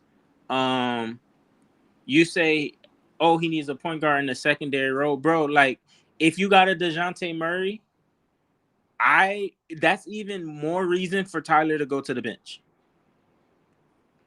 Like, I think he's a better spot up shooter than Duncan. So who? Yeah, Tyler's a spot up. He's been better at spot up shooting than Duncan for 3 probably. years. Yeah, Duncan's better on movement shooter. I think Duncan's a better movement shooter than Tyler. I agree, but guess who's the better off-ball player, like overall? Tyler Hero. The better cutter. I think Duncan's the better cutter. Like, so in that, like, and you say Bro, we're bending the defense. It's so crazy. And then I would agree more that Tyler should start. Like, if you get a DeJounte Murray, if Duncan hasn't shown like the ability to put the ball down on the ground like he has like in this season. But it's gotten to the point where Duncan is getting to the rim in this tight construct with no spacing and all this shit, like better than Tyler is. So if you added a DeJounte Murray, like I think that's even more reason for Tyler to come off the bench. I would say I have to see how, because I think Duncan may suffer if who am I saying? Spo would never do this, but if he starts if DeJounte came here and they started running more pick and roll with DeJounte and Bam, like as the starter, I think Duncan could suffer on the court with DeJounte because Bam won't be there to set him the off ball picks. I think Hero's better at relocating off someone's help and then attacking the closeout on the floater. But also, I could just be wrong about that. So I won't say it's a hard sell. Look, okay, I was just about to ask that. I appreciate that, Shelton, because there's a report saying that the Heat are interested in Bruce Brown, which is funny. But Shelton cleared it up. He said Amico bad, Sam Amick good. Thank you for making sure that we got that. All right, guys, y'all let my boy finish his shit before you cook him. If you're talking to me, you might as well. No, I might as well kick you off there, but you're a moderator. You just put yourself back up here. Jabari, my guy. First of all, how are you doing today? Second of all, go ahead and just give me your thoughts on the conversation. Well, right now with the Heat, oh my God. When I look, I'm like, oh. I'm looking at the quick fixes, and the quick fixes ain't cutting the mustard. What? For the roster. Yeah, like the DeJounte Murray trade or Terry Rozier trade, anything like that. That's not the ultimate problem. The ultimate problem is something I remember Eric Reed mentioned during the game. This nigga they are slow and they don't have length or height. And that's a roster construction problem. So there's no way to solve that completely in season. But that's something that they definitely need to, if they do make a trade, they need to get taller, longer, and faster. All right, Jabari, DeJounte does help a little bit in the faster for sure. And he got decent enough at point guard. But I think for them to really make a move for this team, you have to make multiple moves. And it's going to make a lot of people unhappy because somebody's going to have, out of the quote unquote big three, somebody's going to have to go. I'm not saying who. I'm just saying somebody's going to have to go. No, brother, you saying Tyler Hero because that's the only one who would go. No, I said somebody. No, listen. Because you don't know how we can pull it off. Okay, all right. So somebody got to go. Him a question. Hold on, if you follow Pat, hold on, bro. You gotta use, bro. You gotta, bro. Like if you gonna talk ball up here, bro, you gotta keep this shit 100 with me when I ask you this. So you telling me that there's a possibility if you got to move one of the quote unquote big three, that one might be Bam or Jimmy? I ain't say it's a high No. I'm asking probability. you, is that a Now Tyler possibility? is Keep more your mind. Now listen here. Tyler is more probable, but there is better than a 0% chance for either one of them This two kid that don't know moved. ball, bro. That's crazy. But not much. Okay. I said better than zero. No, It bro. could So be check one There's a this. percent. It zero could be percent half a chance. percent. But it's Be real, but bro. Like it's a 0% chance, bro. Like it's literally a zero. And then you I say just you don't got to get see bigger. when you look at salaries and everything. Who is out there that would really help this team if you got rid of Tyler? Like we know we want to get rid of Kyle, if we can get rid of Kyle for something faster and longer. But like DeJounte is going to the Lakers, so that's going to throw that one out there. Who else Like, is bro, left that's going to make this team bro, taller, like faster, and longer? your idea of getting better and mine's like don't like it aligns to some degree, but not exactly. Because I don't think the end all be all is getting taller. Because you can get taller and you can get slower, but you can't get taller. You can get taller and get slower. You can get shorter and get faster. Like, bro, No, you we got need to people. get taller, longer, and faster. But All you're three of talking them. about front court. So then you say Dejounte No, Murray I'm don't talking really. about You say backcourt too, Dejounte because Murray don't really they help in can that cook to the situation. backcourt. Jabari, you know DeJounte can help with Dejounte the Murray speed is and the 6'10", length. is 6'5" with a 6'10" wingspan. Absolutely, I know he helps with the length and the speed. That helps. It So does. you're not I gonna didn't hit say it all the didn't. boxes. You're not gonna hit all the boxes, bro. But that's only one move. We still probably need another move, All right. and So that if you move is get going to hurt Dejounte with certain Kyle, areas. if you get Dejounte with Kyle, But I don't think that's where going all to right? happen. So Like now he's going you to the Lakers, okay, but he's not there yet, bro. so So I'm don't asking yet. you, Yeah, I know.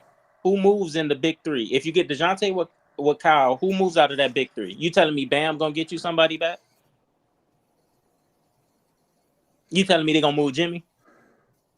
I don't think they move Jimmy. You think they gonna I move really Bam? don't think they move Bam, and All I right, really so don't think they're gonna start move Tyler talking about, either. and then you But say, I don't oh, think they're there's gonna move nobody Tyler really out either. there. But But Jabari, let me but ask you who is this. out? Hey, we're mute him real quick because I can't. Because I gotta ask him questions. Like I'm really trying to have a dialogue, bro. You say who's out there that can get you Tyler? Like, bro, what is your idea of Tyler? One, because that's what I need to know. Because y'all may think like Tyler can get you some star player. Like he's not gonna yield you that. He's not that good at basketball. That part I disagree with you. He's not an all-star player. He's good at basketball, but the problem is not what we think, is what another team thinks. It don't matter what we think.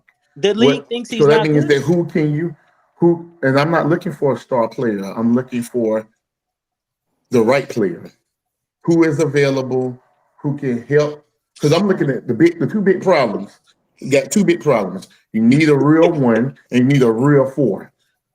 Bro, you Yes, we can just get the gonna real think you one gonna with think the Kyle's right player, bro. contract. Can we Jabari, you get gonna the? think Jabari, you gonna think the right player is whoever the Heat go get, bro. Cause you keep saying that. Nah, Yes, you don't bring any ideas to the table, big dog. Like, I don't. Because I'm like, who is available? I'm asking you guys now. Now, who you think is available that you can pry away with Tyler? okay, Looking at the right now contract slots, I would trade not Tyler not. Hero. I would trade Tyler Hero to the Utah Jazz for Colin Sexton and Kelly Olynyk. I would I'll do hold it. up on that I trade. would I do don't it. like it. Don't like I it. do it. I would do Okay, it. dang, we look at that. High five, Jabari. Look at that, Royal. Because See? I like because Sexton gives you speed. If it's one thing he can do, he gives you speed, Oh, he can do and more he than wants that. He speed. can do more than Tyler Yeah, Hero. I know that much. yeah. This Yeah, this is no this argument. this I ain't arguing this is that. my thing to the original point about the big three and who they would trade. If you don't want to rely on kind of like what you're looking at right now, rely on Pat Riley's history. Usually, when he makes a trade and he has three guys that he likes, the idea would be to trade the third of those three. So, like that's why Tyler would be the most likely to get moved out if we were True. making a move with those big three. But yeah, bro, like overarching, like the size, speed, and athleticism thing, I agree that the team could use all of those. I don't believe that that's coming during this deadline. So like we're not trading Tyler right now. That's not a Hey, thing. Royal, But, can we but do? I would. Can we all agree? Like, Royal, like I wish I was in your position, bro. Cause I swear to God, like we got to start like the NBA Twitter as a whole and NBA Spaces as a whole, but especially this Heat one, the shit we control, bro. The phrase "Big Three," we got to Yeah, that's cut not that a shit out. okay. Yeah, we Yeah, Yeah, we got got to okay. Bro, stop I'm that. I'm I with that. agree. I'm I'm with with that. you. Wait, I'm hold with on. it. I'm I'm with I with that. it. mean, I'm bro, with it. dead There's ass. no Any big You nigga three. you that got the use win the circle phrase, in There's first. You're no wait, big right. hold three. on. Any nigga that use the phrase big three get muted off rip, bro. This is a duo. It is Jimmy Butler and Bam because the last 2 years Tyler ain't been around, and in 2020 in the bubble, the big three was Jimmy, Goran, and Bam. Tyler has never been a part of this big three based off of on-court production. We gotta stop that shit, bro. It is disgusting. It drives me crazy, and I be wanting to smack niggas for saying it, bro. Okay, we But can take. I it's give you other that. than At it the goes same back to your time, main point. It goes back to his point Is saying Jimmy how part of the duo still? Absolutely. Jimmy is a part of the duel, but it goes back to him saying yeah. how But the thing Tyler. with Jimmy is That's Jimmy's nasty, a regular Chauncey. is a playoff player. Jimmy don't get you through the regular season. We know Jimmy coached during the regular season. So who gets you We into got to get better out of that bag. seasons? You need We somebody. we got to get out of that bag too. With the Jimmy is a postseason player shit and making that like acceptable. That's Yeah. no longer It's like not. we. It's We not I think as acceptable. a I'm I with you, think as a bro. I think as a fan base like I'm with you, Kendall. Like I think as a fan base we need to start pivoting to more like realistic things when it comes to holding our team accountable because that's what the front office is listening to. If we make ourselves comfortable with calling them a big three or saying that it's okay for Jimmy to sit down into the playoffs, then they don't see any reason to change. And I think like I know a lot of fans, especially people on Twitter, are a little trepidatious about doing stuff like that. But it's like, what do you want to see from your team? Do you want them to be a championship contender? Hold them to a championship contender like status. Right, If right. Tyler Hero ain't cutting the mustard, then it's okay to say that you want him off the roster to improve the team. And even if you're not getting back a better player per se, whatever, this team needs a different look. I don't know if it needs better players or if it just needs different players.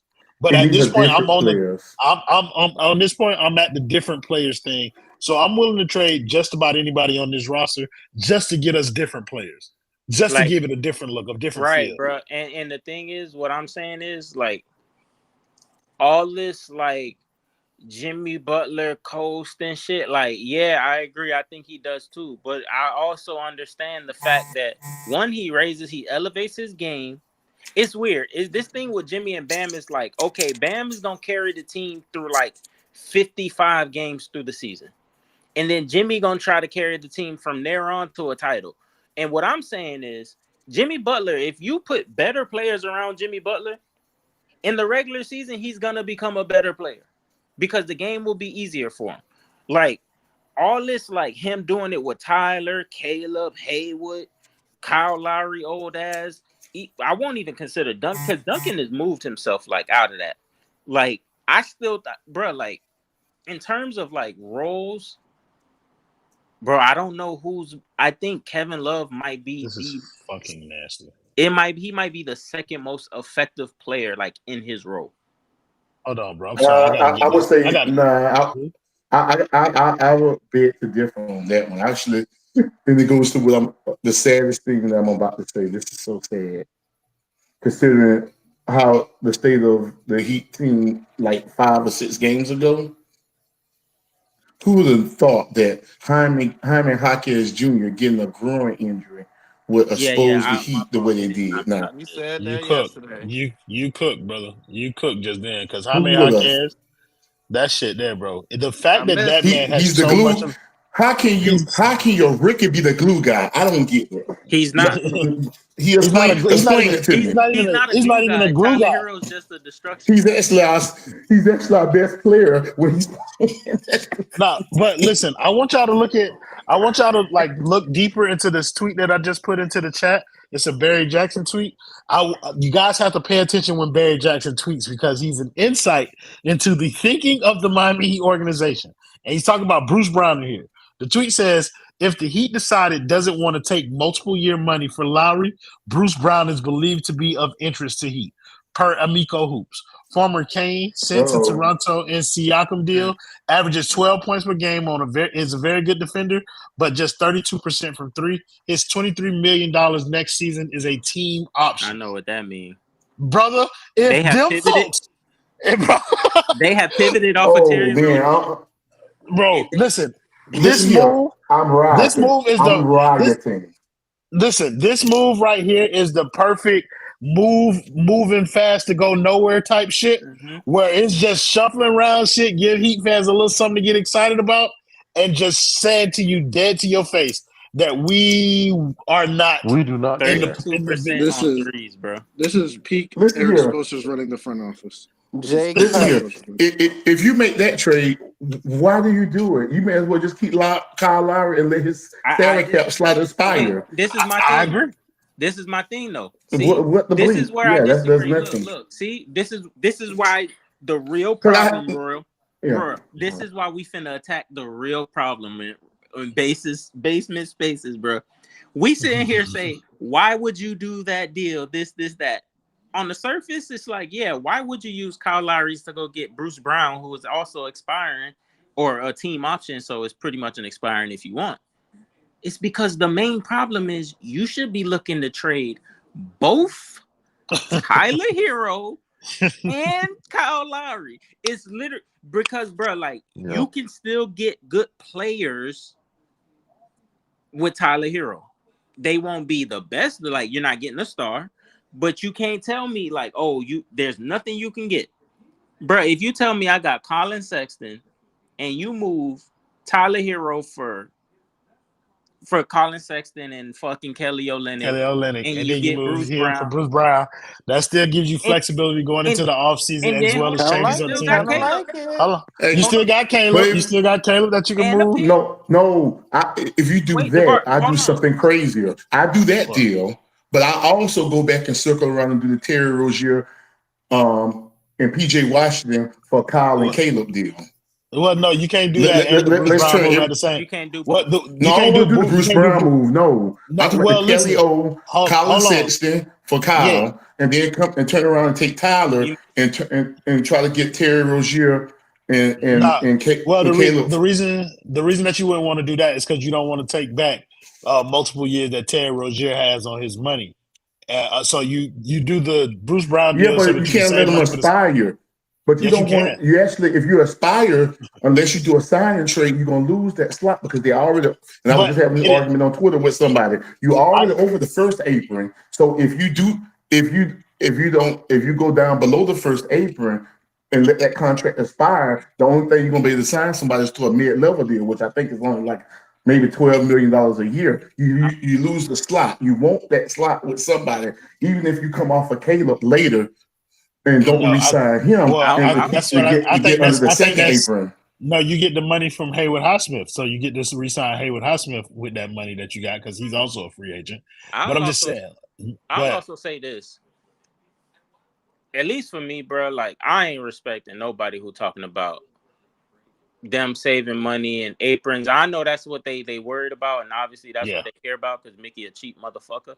But bro, like as a fan, like, and this is just what I am. I'm no insider. I'm no this. I'm no that. Like, bro, I'm not discussing all that shit on how a bitch ass cracker gonna save some fucking money, man. Fuck that bitch ass nigga, bro. Like, Dale, you why know he should we got to be pay for that discussing like statue next year. That statue is coming out of the that's coming out of the salary cap. I ain't discussing how nan niggas Mm-hmm. saving money that got billions of dollars, bro. Now he ain't saving niggas, no money because he was saving niggas, money. He wasn't niggas. engaged for that big old contract, Hold so on, we know he Jabari. ain't trying No, to no, save hold money. on. Well, I don't no. care. Well, Spo's money don't count against the salary cap, so Exactly. Spo money can't No. take him into the second apron. But No, you spitting, That's you my point spitting, Jay. exactly.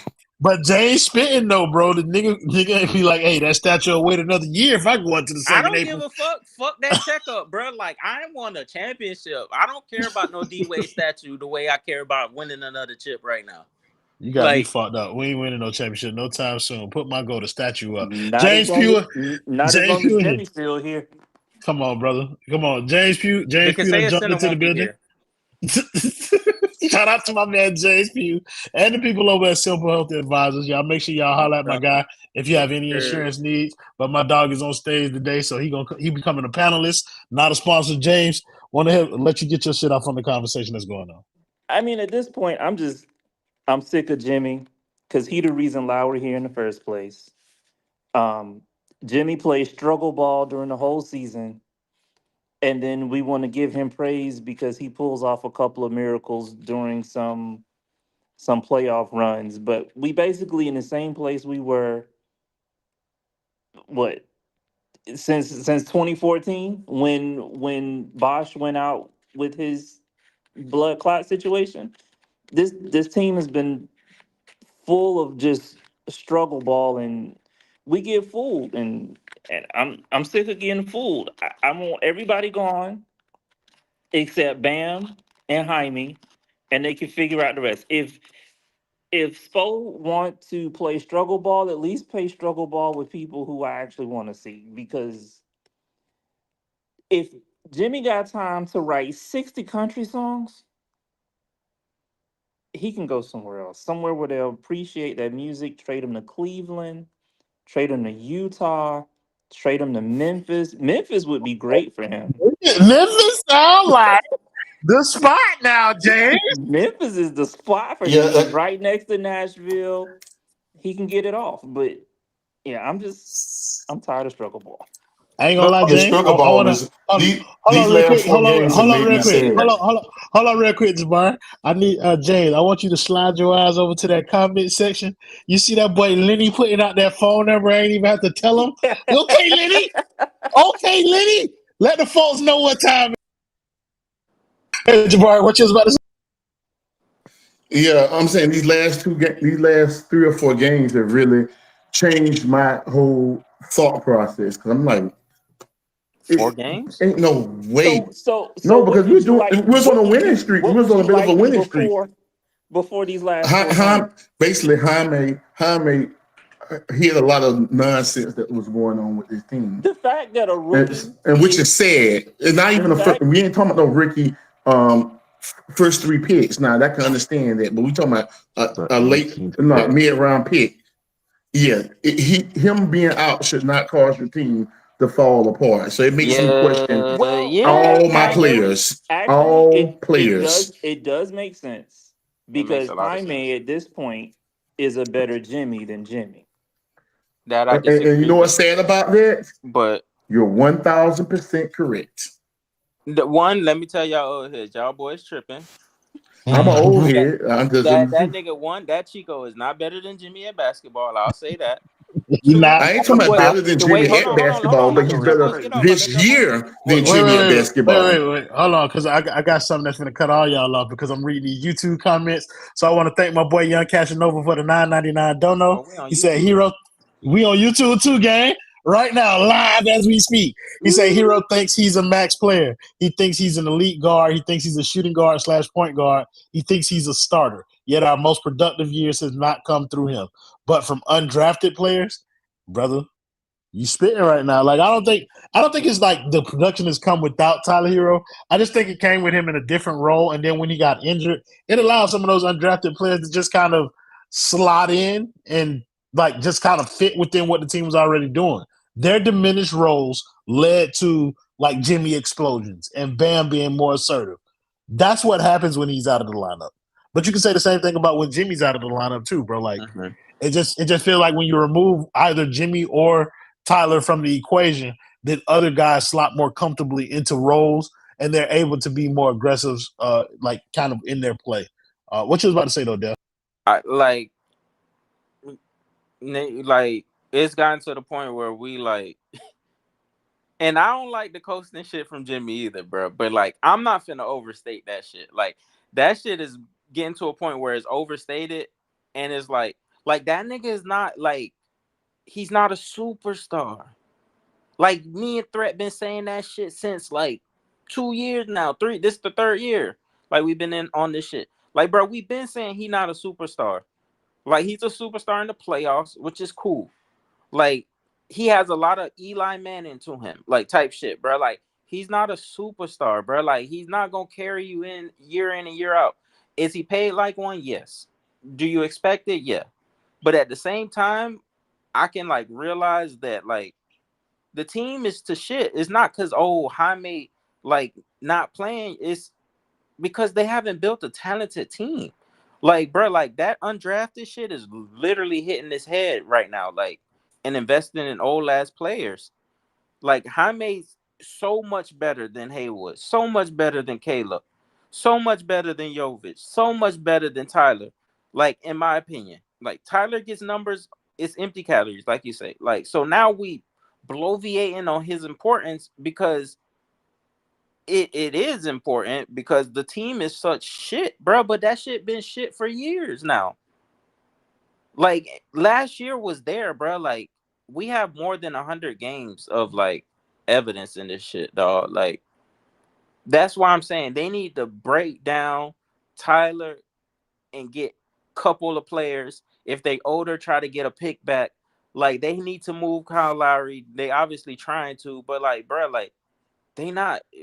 They stuck. They did this shit to themselves, bro. And it's like, and I'm not finna just point at Jimmy and say, "Oh, Jimmy, Jimmy, Jimmy." Like, no, bro. Like that nigga's not LeBron, but the fan base wanted to put the nigga like up there with him when he shouldn't have been up there. Like, It's because he has guts and culture and grit and shit like that, Kendall. Duh. We all know why they want to put Jimmy above LeBron James, but he has not won a bitch ass thing over here, bro. Like that is our reality, dog. Like, yes, Jimmy is fantastic. Okay, we like Jimmy Butler, but he has not won shit. He has not put himself in a position in 5 years for us to come up here and just kind of like assume that he should wield all this power and cachet within the right. organization, bro. It's just not.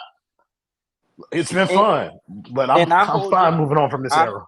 I hold Jimmy accountable for a little bit for that Kyle Lowry shit. But at the same time, the team was interested in Kyle Lowry before Jimmy got here.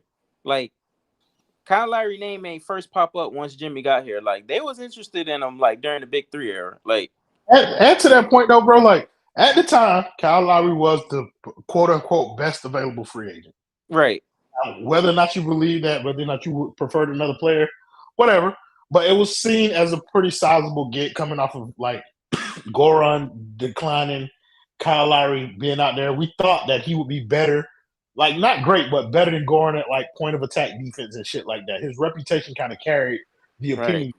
The Not reality, me. But yeah, me neither. I wasn't fucking with it. he All I was know is Kendall wasn't there.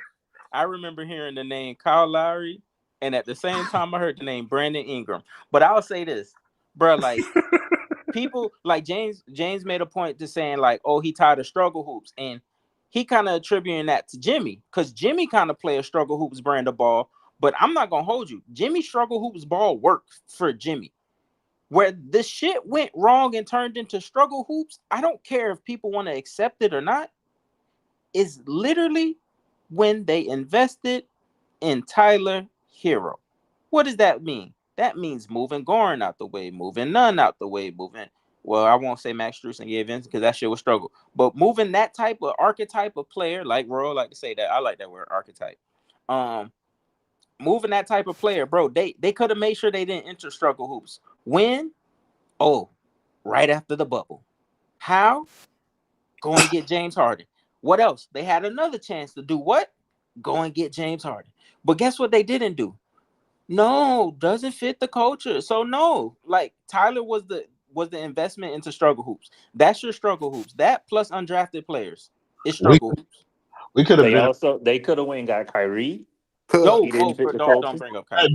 James, please, Huh? please. None of that No, stuff no. is winning That's stuff. The man that's like talk about winning players, bro. that's like Not PTSD. Kyrie and Harden. What? Please. Not Nigga, Harden. nigga, Listen, Kyrie brother. got a ring. Fuck you talking about, I was nigga. about to say, like, listen, Kyrie has done more winning than Jimmy Butler. Kyrie has done more winning than Kyle Lowry. Kyrie would be the most. Kyrie got a more ring than recent than Eric Spoelstra. Fuck you talking about. Kyle Lowry would be. I mean, Kyrie Irving would be the most decorated player on this roster if he came. Hmm. Kyrie So was would down James Harden. 3-1. Kyrie was down 3-1, and in game 5 on the road went for 41 of them things. And they still gave the MVP to. Well, yes, because LeBron Yeah, was the but same, MVP. same with Kyrie. And Kyrie LeBron always got got a chance to 42. play off of somebody. Hold on, Whenever but he it's had to be the best player, he's been the struggle bus. No, when Sir, Kyrie have you was the seen well. what best he's been player, doing in Dallas without Luca? when He's a Kyrie, point guard. well, hold on. Don't When we need?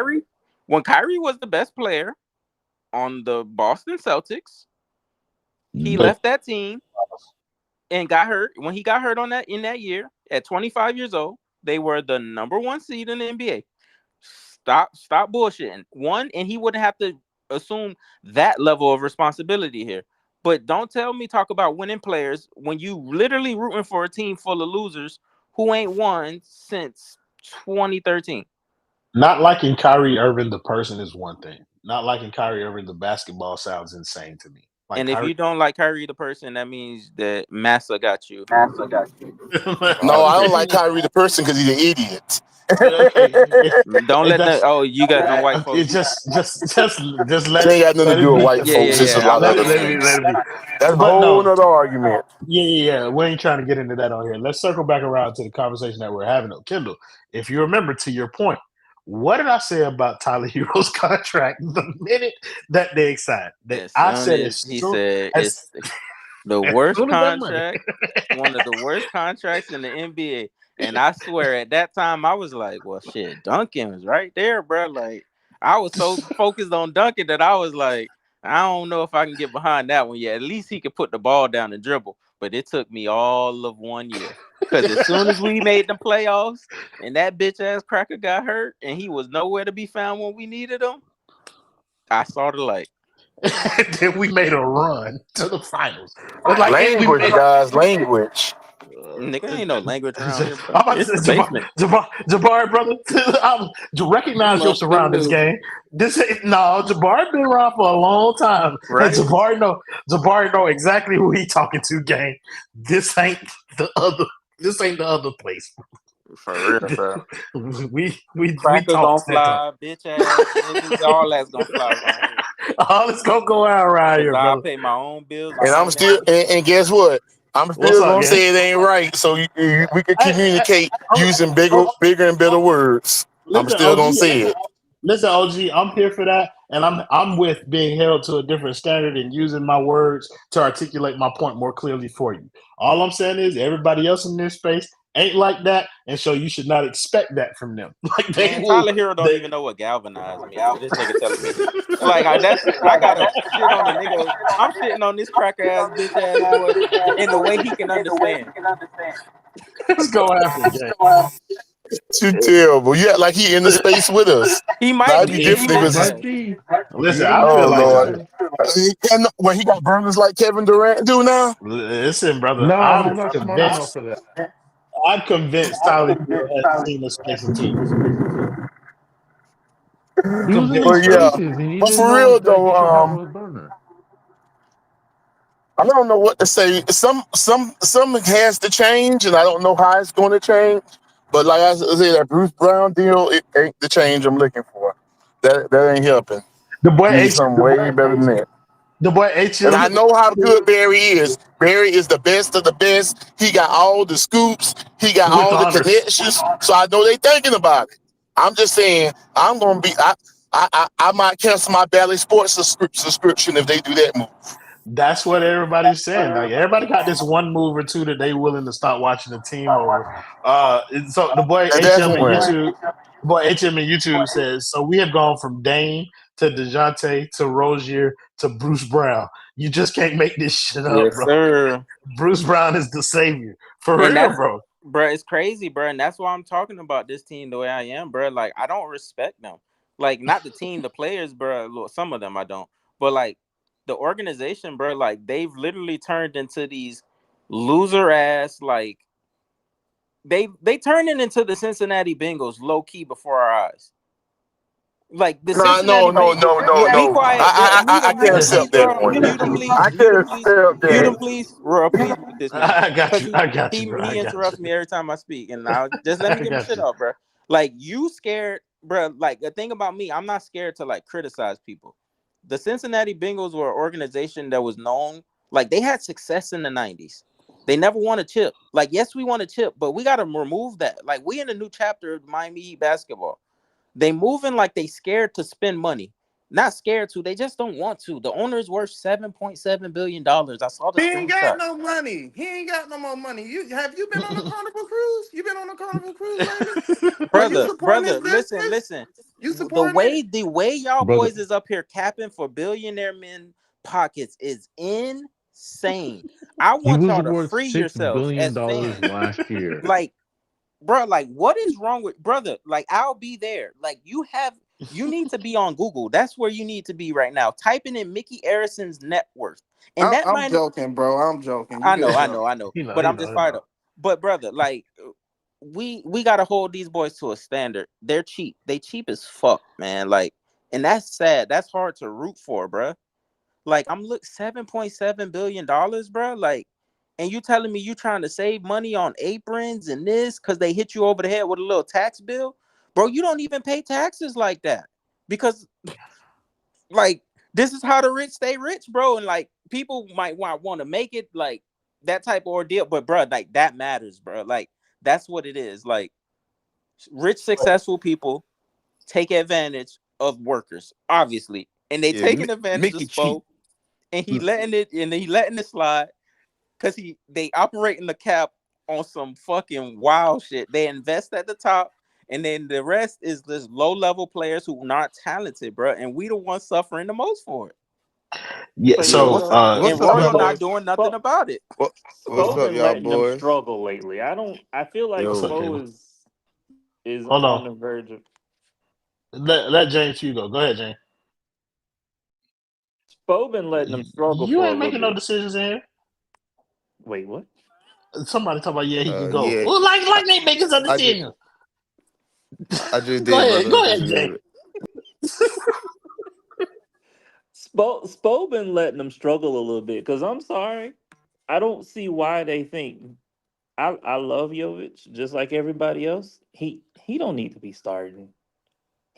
That man scored 2 points. He's scared to shoot. His defense is atrocious. He's never in the right spot. I think Spo just letting them struggle. It's a Every showcase, James. well, this Jovic ain't is, working either. yeah, I know, but Jovic low-key is a showcase in my opinion. I think he's only playing because I agree with you. Like, I've literally said the same things you said. Like, I don't see like what he does really for this team to like help them win games. I think it's a showcase like for him to show his talent because they're trying to make trades. And they want to Well, use trying him to as a trade first Kyle round Lowry. pick. They want to use him as a first round pick instead of an actual first round pick. Mm-hmm. Yeah. So a couple of things. Standard Man says sell the team to MMG. You cooking? I ain't gonna hold you. And then somebody in the somebody in the YouTube comments. Somebody in the YouTube comments. What's his name? Wisdom Warriors. He said, "How Mickey scared to spend money when we got a top 6 payroll, brother? It's not on purpose." Like, we Yeah, ain't got Right. no not top too. 6 payroll on purpose, bro. Like, he didn't mean this. He stumbled into a top 6 payroll, and honestly, he's not getting the same bang for his buck as other teams. And then he also, Wisdom Warrior continued by saying, "This new chapter Buddy talking about includes 3 Eastern Conference Finals and 2 Finals appearances. We need to do more, but we ain't the Bengals." Terrible comparison. Kendall, I think he's talking to you, so I I, will let you address that. I have, bro. Like, don't let overachieving cloud your judgment. Like, bro, like the runs have been cool, but bro, like they're not getting anywhere. Like, the product is terrible. Like, what you watching right now is not good. See, trying to justify. You're using the postseason to justify like the regular season when there's more regular season games than postseason games. The team the Heat are in these past 2 runs. Well, I'll give them what year was that? The 2021 year when we made the Eastern Conference Final. But last year, the Heat weren't the team that the Heat wasn't that postseason team, bro. Like, that's just based on how many games was played. The team that they were with the regular season, they got hot. They got lucky and they got hot. Like, let's keep it a bean. Like, Giannis bust his ass. Like, who knows how the series goes? Do I think we still may win? Yeah. I think it's a good chance we still may win. But then Jimmy went nuclear. But now we out here complaining on a night in, night out basis that, oh, Jimmy don't be doing shit. He coasting. Oh, so you You think got he to gonna go go back nuclear? further than that. If it wasn't for Struz going nuclear in the play-in, they'd have been home. Come on now, bro. If it wasn't for if it wasn't for the shutdown, Tyler Hero wouldn't have played in the playoffs in that season because he was hurt. We were struggling going into the shutdown. Like, people, like, it's like the little facts that people want to choose to conveniently forget. And it's like, yes, we're not the Cincinnati Bengals, but we trending in that direction. Like, when your ownership becomes cheap and doesn't want to spend money, you're not gonna win, bro. Like, they said no to Bradley Beal, which would have been for Duncan Robertson and Kyle Lowry. Now we finna flip Kyle Lowry really for Bruce Brown? Could have And I flipped know him for people make fun. Kyrie. Could have flipped him for Beal. But now we're gonna flip him for Bruce Hey, I've Brown. been trying to stay off the Kyrie thing, bro. But like they keep circling back around to I it. am so proud. I'm so glad. Good. Keep doing it. Whoever that was, I That don't was know. Vince. Vince, right? Yeah, Vince, keep Yeah. doing that shit. Do not let up. Cause he got at me about saying it. But since I know it's other people moving it, ooh, my job here is done. Nigga, you the one Hey, who hey, started bro. But dang, don't bring up Bradley Beal. Has he did anything this year? Yeah, he Oh, came back. it. He brother, played a Listen, bit. did you see Bradley Bill play against us? He cooked come the on, fuck brother. out of He us. looked unguardable to me. And you telling me not to bring up Bradley Bill as if see, and now that's a linear mindset. Like you think just because Bradley Bill kept getting hurt over there, that means he was gonna get hurt over here. In my opinion, that's not how sports work. Because you in a different place at a different time. So for me, sports don't work like that. I'm sorry. Like I don't look at things like that. Like But some human bodies just break down more than other correct, human bodies. correct. But guess That's what? that's a scientific fact on All that. right, but I Jabbar, want to. You asked me, has Bradley Bill done anything? Bradley Bill has played in the last 11 games for the Suns. He's averaging 21, 4 and 4. We wouldn't have had to give up Tyler Hero. So he could be coming off the bench easily. You would have a 21 point per game player, possibly, on 55% shooting, by the way, 38 from three. Bro, like, and you telling me, like, oh, has Bradley Bill done anything? It wouldn't have cost anything. So even if he wasn't doing anything, it wouldn't matter. Yeah, you compare I, Bradley. I can see. Well, I can see. yeah, I'm about to say you compare Bradley Bill to Kyle Lowry. Don't compare him to like Tyler Hero. It makes it Exactly. I can easier. see. I can see Yeah, I can see that debate point. So yeah, if we're gonna concede that would anybody? Let me ask you this question here, everybody. And remember I was telling you about hard decisions. Would anybody be ready to trade Jimmy Butler, and who would you trade him for? Yes. That's not yeah. a Yes. hard decision, bro. Everybody in here is willing to trade Jimmy Butler because I You think I you would have traded. I the would have Arizona. traded Jimmy to Portland for their picks. and he's asking if you saying, oh, would you trade Jimmy Butler for who? Like we're past that, bro. Like you're not getting anybody back that you would like any Yeah, probably some young player. You might get one, but you're yeah, gonna but get some salary fillers and picks. Like yeah, like I think you like think Jaden Ivey from Detroit, bro. Like that's what you're thinking about. There's only you're one not, person I wouldn't trade on this roster.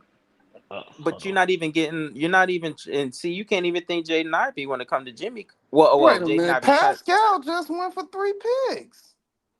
Pascal looks Pascal's like younger 30 and years cheaper. old. Would you have It's traded true. if Portland had come to you with their number 3 pick, Jeremy Grant, which means you would have gotten Scoot. So you would have gotten Scoot and Nope. Jeremy Grant and No. another first. Would you have done that? No, In hindsight, no. no. I would have picked Scoot. No. I wouldn't have done it at the time. Like one, just Jeremy. If you said now if you said something crazy like Dame and Jeremy for Jimmy and Kyle, then we might have to think about something. But it's something they give you some picks. That doesn't make any sense because why would Jimmy's not gonna go to Portland just to become the new Dame? Even worse, like they're both in timelines. They're older players. They're gonna want to play together. One, but I wouldn't have took Jeremy Grant. Who I think it was James just said it. I would have took Anthony Simons and then Scoot. I would have took Anthony Simons. They would have had to give me Anthony Simons, Shaden Sharp, Scoot, the pick that was Scoot, and one more first round pick for Jimmy Butler Hey, coming that's off of fine. that I final. was I was just trying to I was just doing something that I thought make the money work. I'm just saying I would have traded if they would have Oh, that's asked for fair. That's fair. Jimmy instead of Bam, I would have did that. I wouldn't have done it. Not for Jeremy Grant and Scoot. No, Like that's not. fine. Oh, okay. Got you. Can Got you. you? Got you. Yeah, it doesn't have to be Jeremy. I don't know if you can make the money work with Shaden and what would have been Scoot. You would have had to probably take back some more of their trash. But In some iteration of that, I would have traded Jimmy to Jimmy to Portland. Right, but they were so close coming off a championship that it that But would have they been like hard. their team. Yeah, we should accept reality. Oh Yeah, no, I'm doing like it right right now. now, it's so things are so crazy. Is there any combination of players that Chicago got? Would you trade Jimmy for? No, I They're just did it. trash. I just did it right now. Yeah, you could have done Anthony Simon, Scoot Henderson, Shaden Sharp, and Golden State's 2024 first round pick. I would have done that. I would have did Like, that too. I would have done that. But like, just knowing that they weren't going to trade Jimmy, like, honestly, there's really only one team where Jimmy could go, like, that you can actually trade him to right now. And I don't think they're gonna do it either. They wouldn't be interested, and that's Golden State, in my opinion. Like, so that's why I'm like kind of off though. We got to trade Jimmy. Like, that was the last year thing. Like, They Yeah. want to So get if you was to do that deal, what you do it for Jonathan Kaminga and who else? Wiggins probably. Kaminga, Moody, Kaminga, picks, Moody, I know they or want a to get up filler. Wiggins. Kaminga, Moody, and two first rounds. Then what I'm thinking about is I don't think we that that like you money say doesn't is work. The Jimmy window. He getting older. His window's probably closed. Is there a way to maximize Bam's window? That's the question at this point. You missed getting D Mitch. Getting No, no, there's no way. Not there's right no, now. You can get D Mitch and clear salary for the 2026 offseason. That would be If a way to this front maximize office, it. see, the thing that's funny is like when teams decide to maximize on a player's window, it's usually by like year 3 or 4, not year 6 and 7. Um, like with De'Aaron Fox, they went and got Sabonis and they surrounded him with all these other and Harrison Barnes and these other players. And in India, they just did it. They got Pascal Siakam, kept Miles Turner. They did have their lottery picks they put around them, but they build around that way. By year 6 or 7, it's like if you're not building around the player already, I don't know. It doesn't seem likely that you're going to be able to build, and they're just going to eventually ask out for a trade, which I think is the future. The only people getting traded on this roster, well, the only people who can possibly be traded on this roster, realistically, is Kyle, Caleb, Thomas Bryant, probably Orlando Robinson if they give him a contract, and like Jovic. So I only think like maybe two of them get moved. Because apparently they're talking to Hornets about a framework, so you can only pray.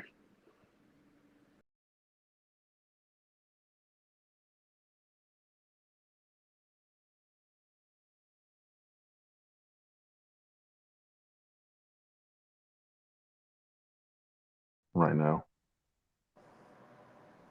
if there's this You much should smoke, know that the Heat will win like five straight after this for some reason. Because we're going into the trade deadline. And they are known for winning at the trade deadline.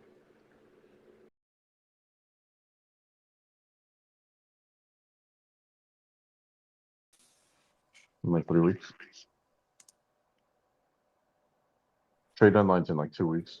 Yeah, they play the Celtics twice, the Bucks, the This Suns. they, this Their schedule is hell. this stretch is gonna be awful. Oh no, see that's the problem. You think it will be awful.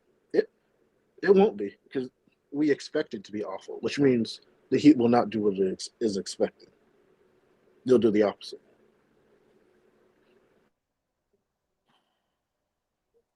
I don't like this bizarre land because that's how we end up with we like our team. Oh no, Kevin Love will have like two 30-point games. RJ Hampton's going to win them a game. RJ Hampton. Jamal Kane. They gonna call up Alondas and he gonna have a 30-point game. There's going to be a Jimmy I'm him game. There's going to be a Bam game. There's going to be a hero game. There's going to be a dunking game. And Jaime's going to like come out from his groin injury, like Paul Pierce, and hit like 8 threes against the Boston Celtics. And then they're going to like, oh, Kyle Lowry will have like a 17-point, 12 assist game. Like, do we have to trade him? And then you'll have the same team after the deadline.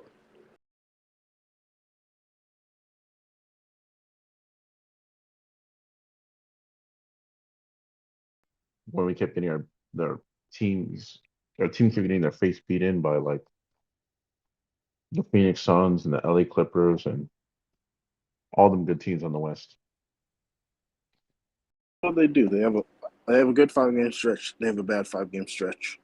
They're going to end up with like 48 to 50 wins somehow after it equals out. And then I just assume we're going to be the fourth, fifth seed against a team we don't really want to play.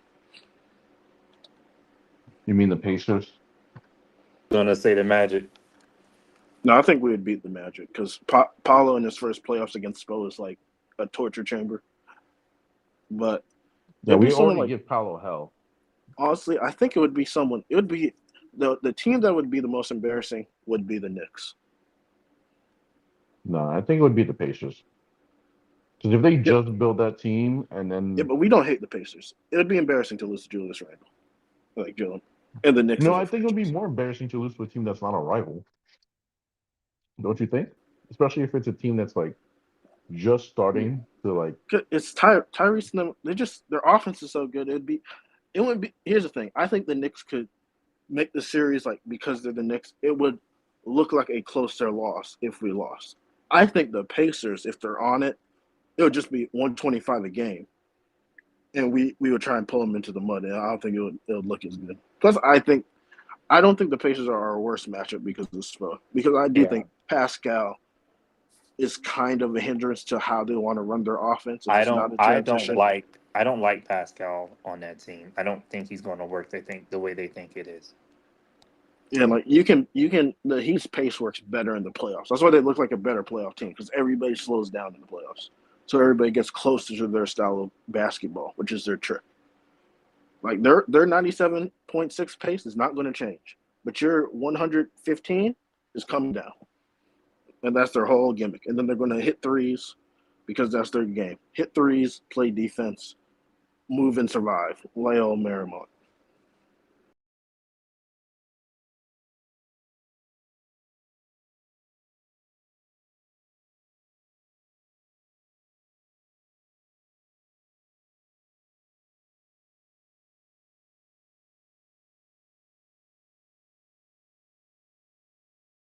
That he could deal with. I don't even know how everything's gonna shake out. I got to pay attention because it's like I just know everybody's bundled up like a bunch of peas in the pod like last year. So I don't know how anything's gonna shake out.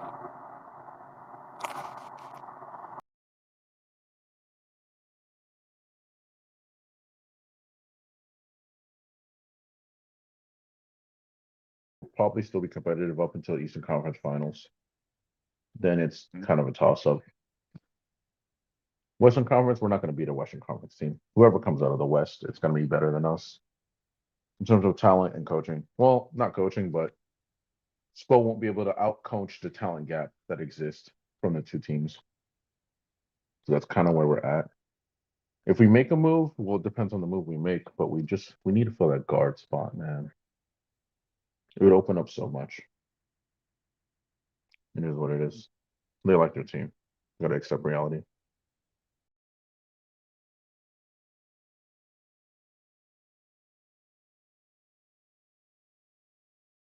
Since we agree that Tyler is the most tradable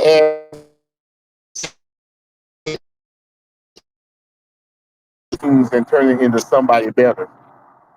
Any ideas on that one?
A lot quieter in here.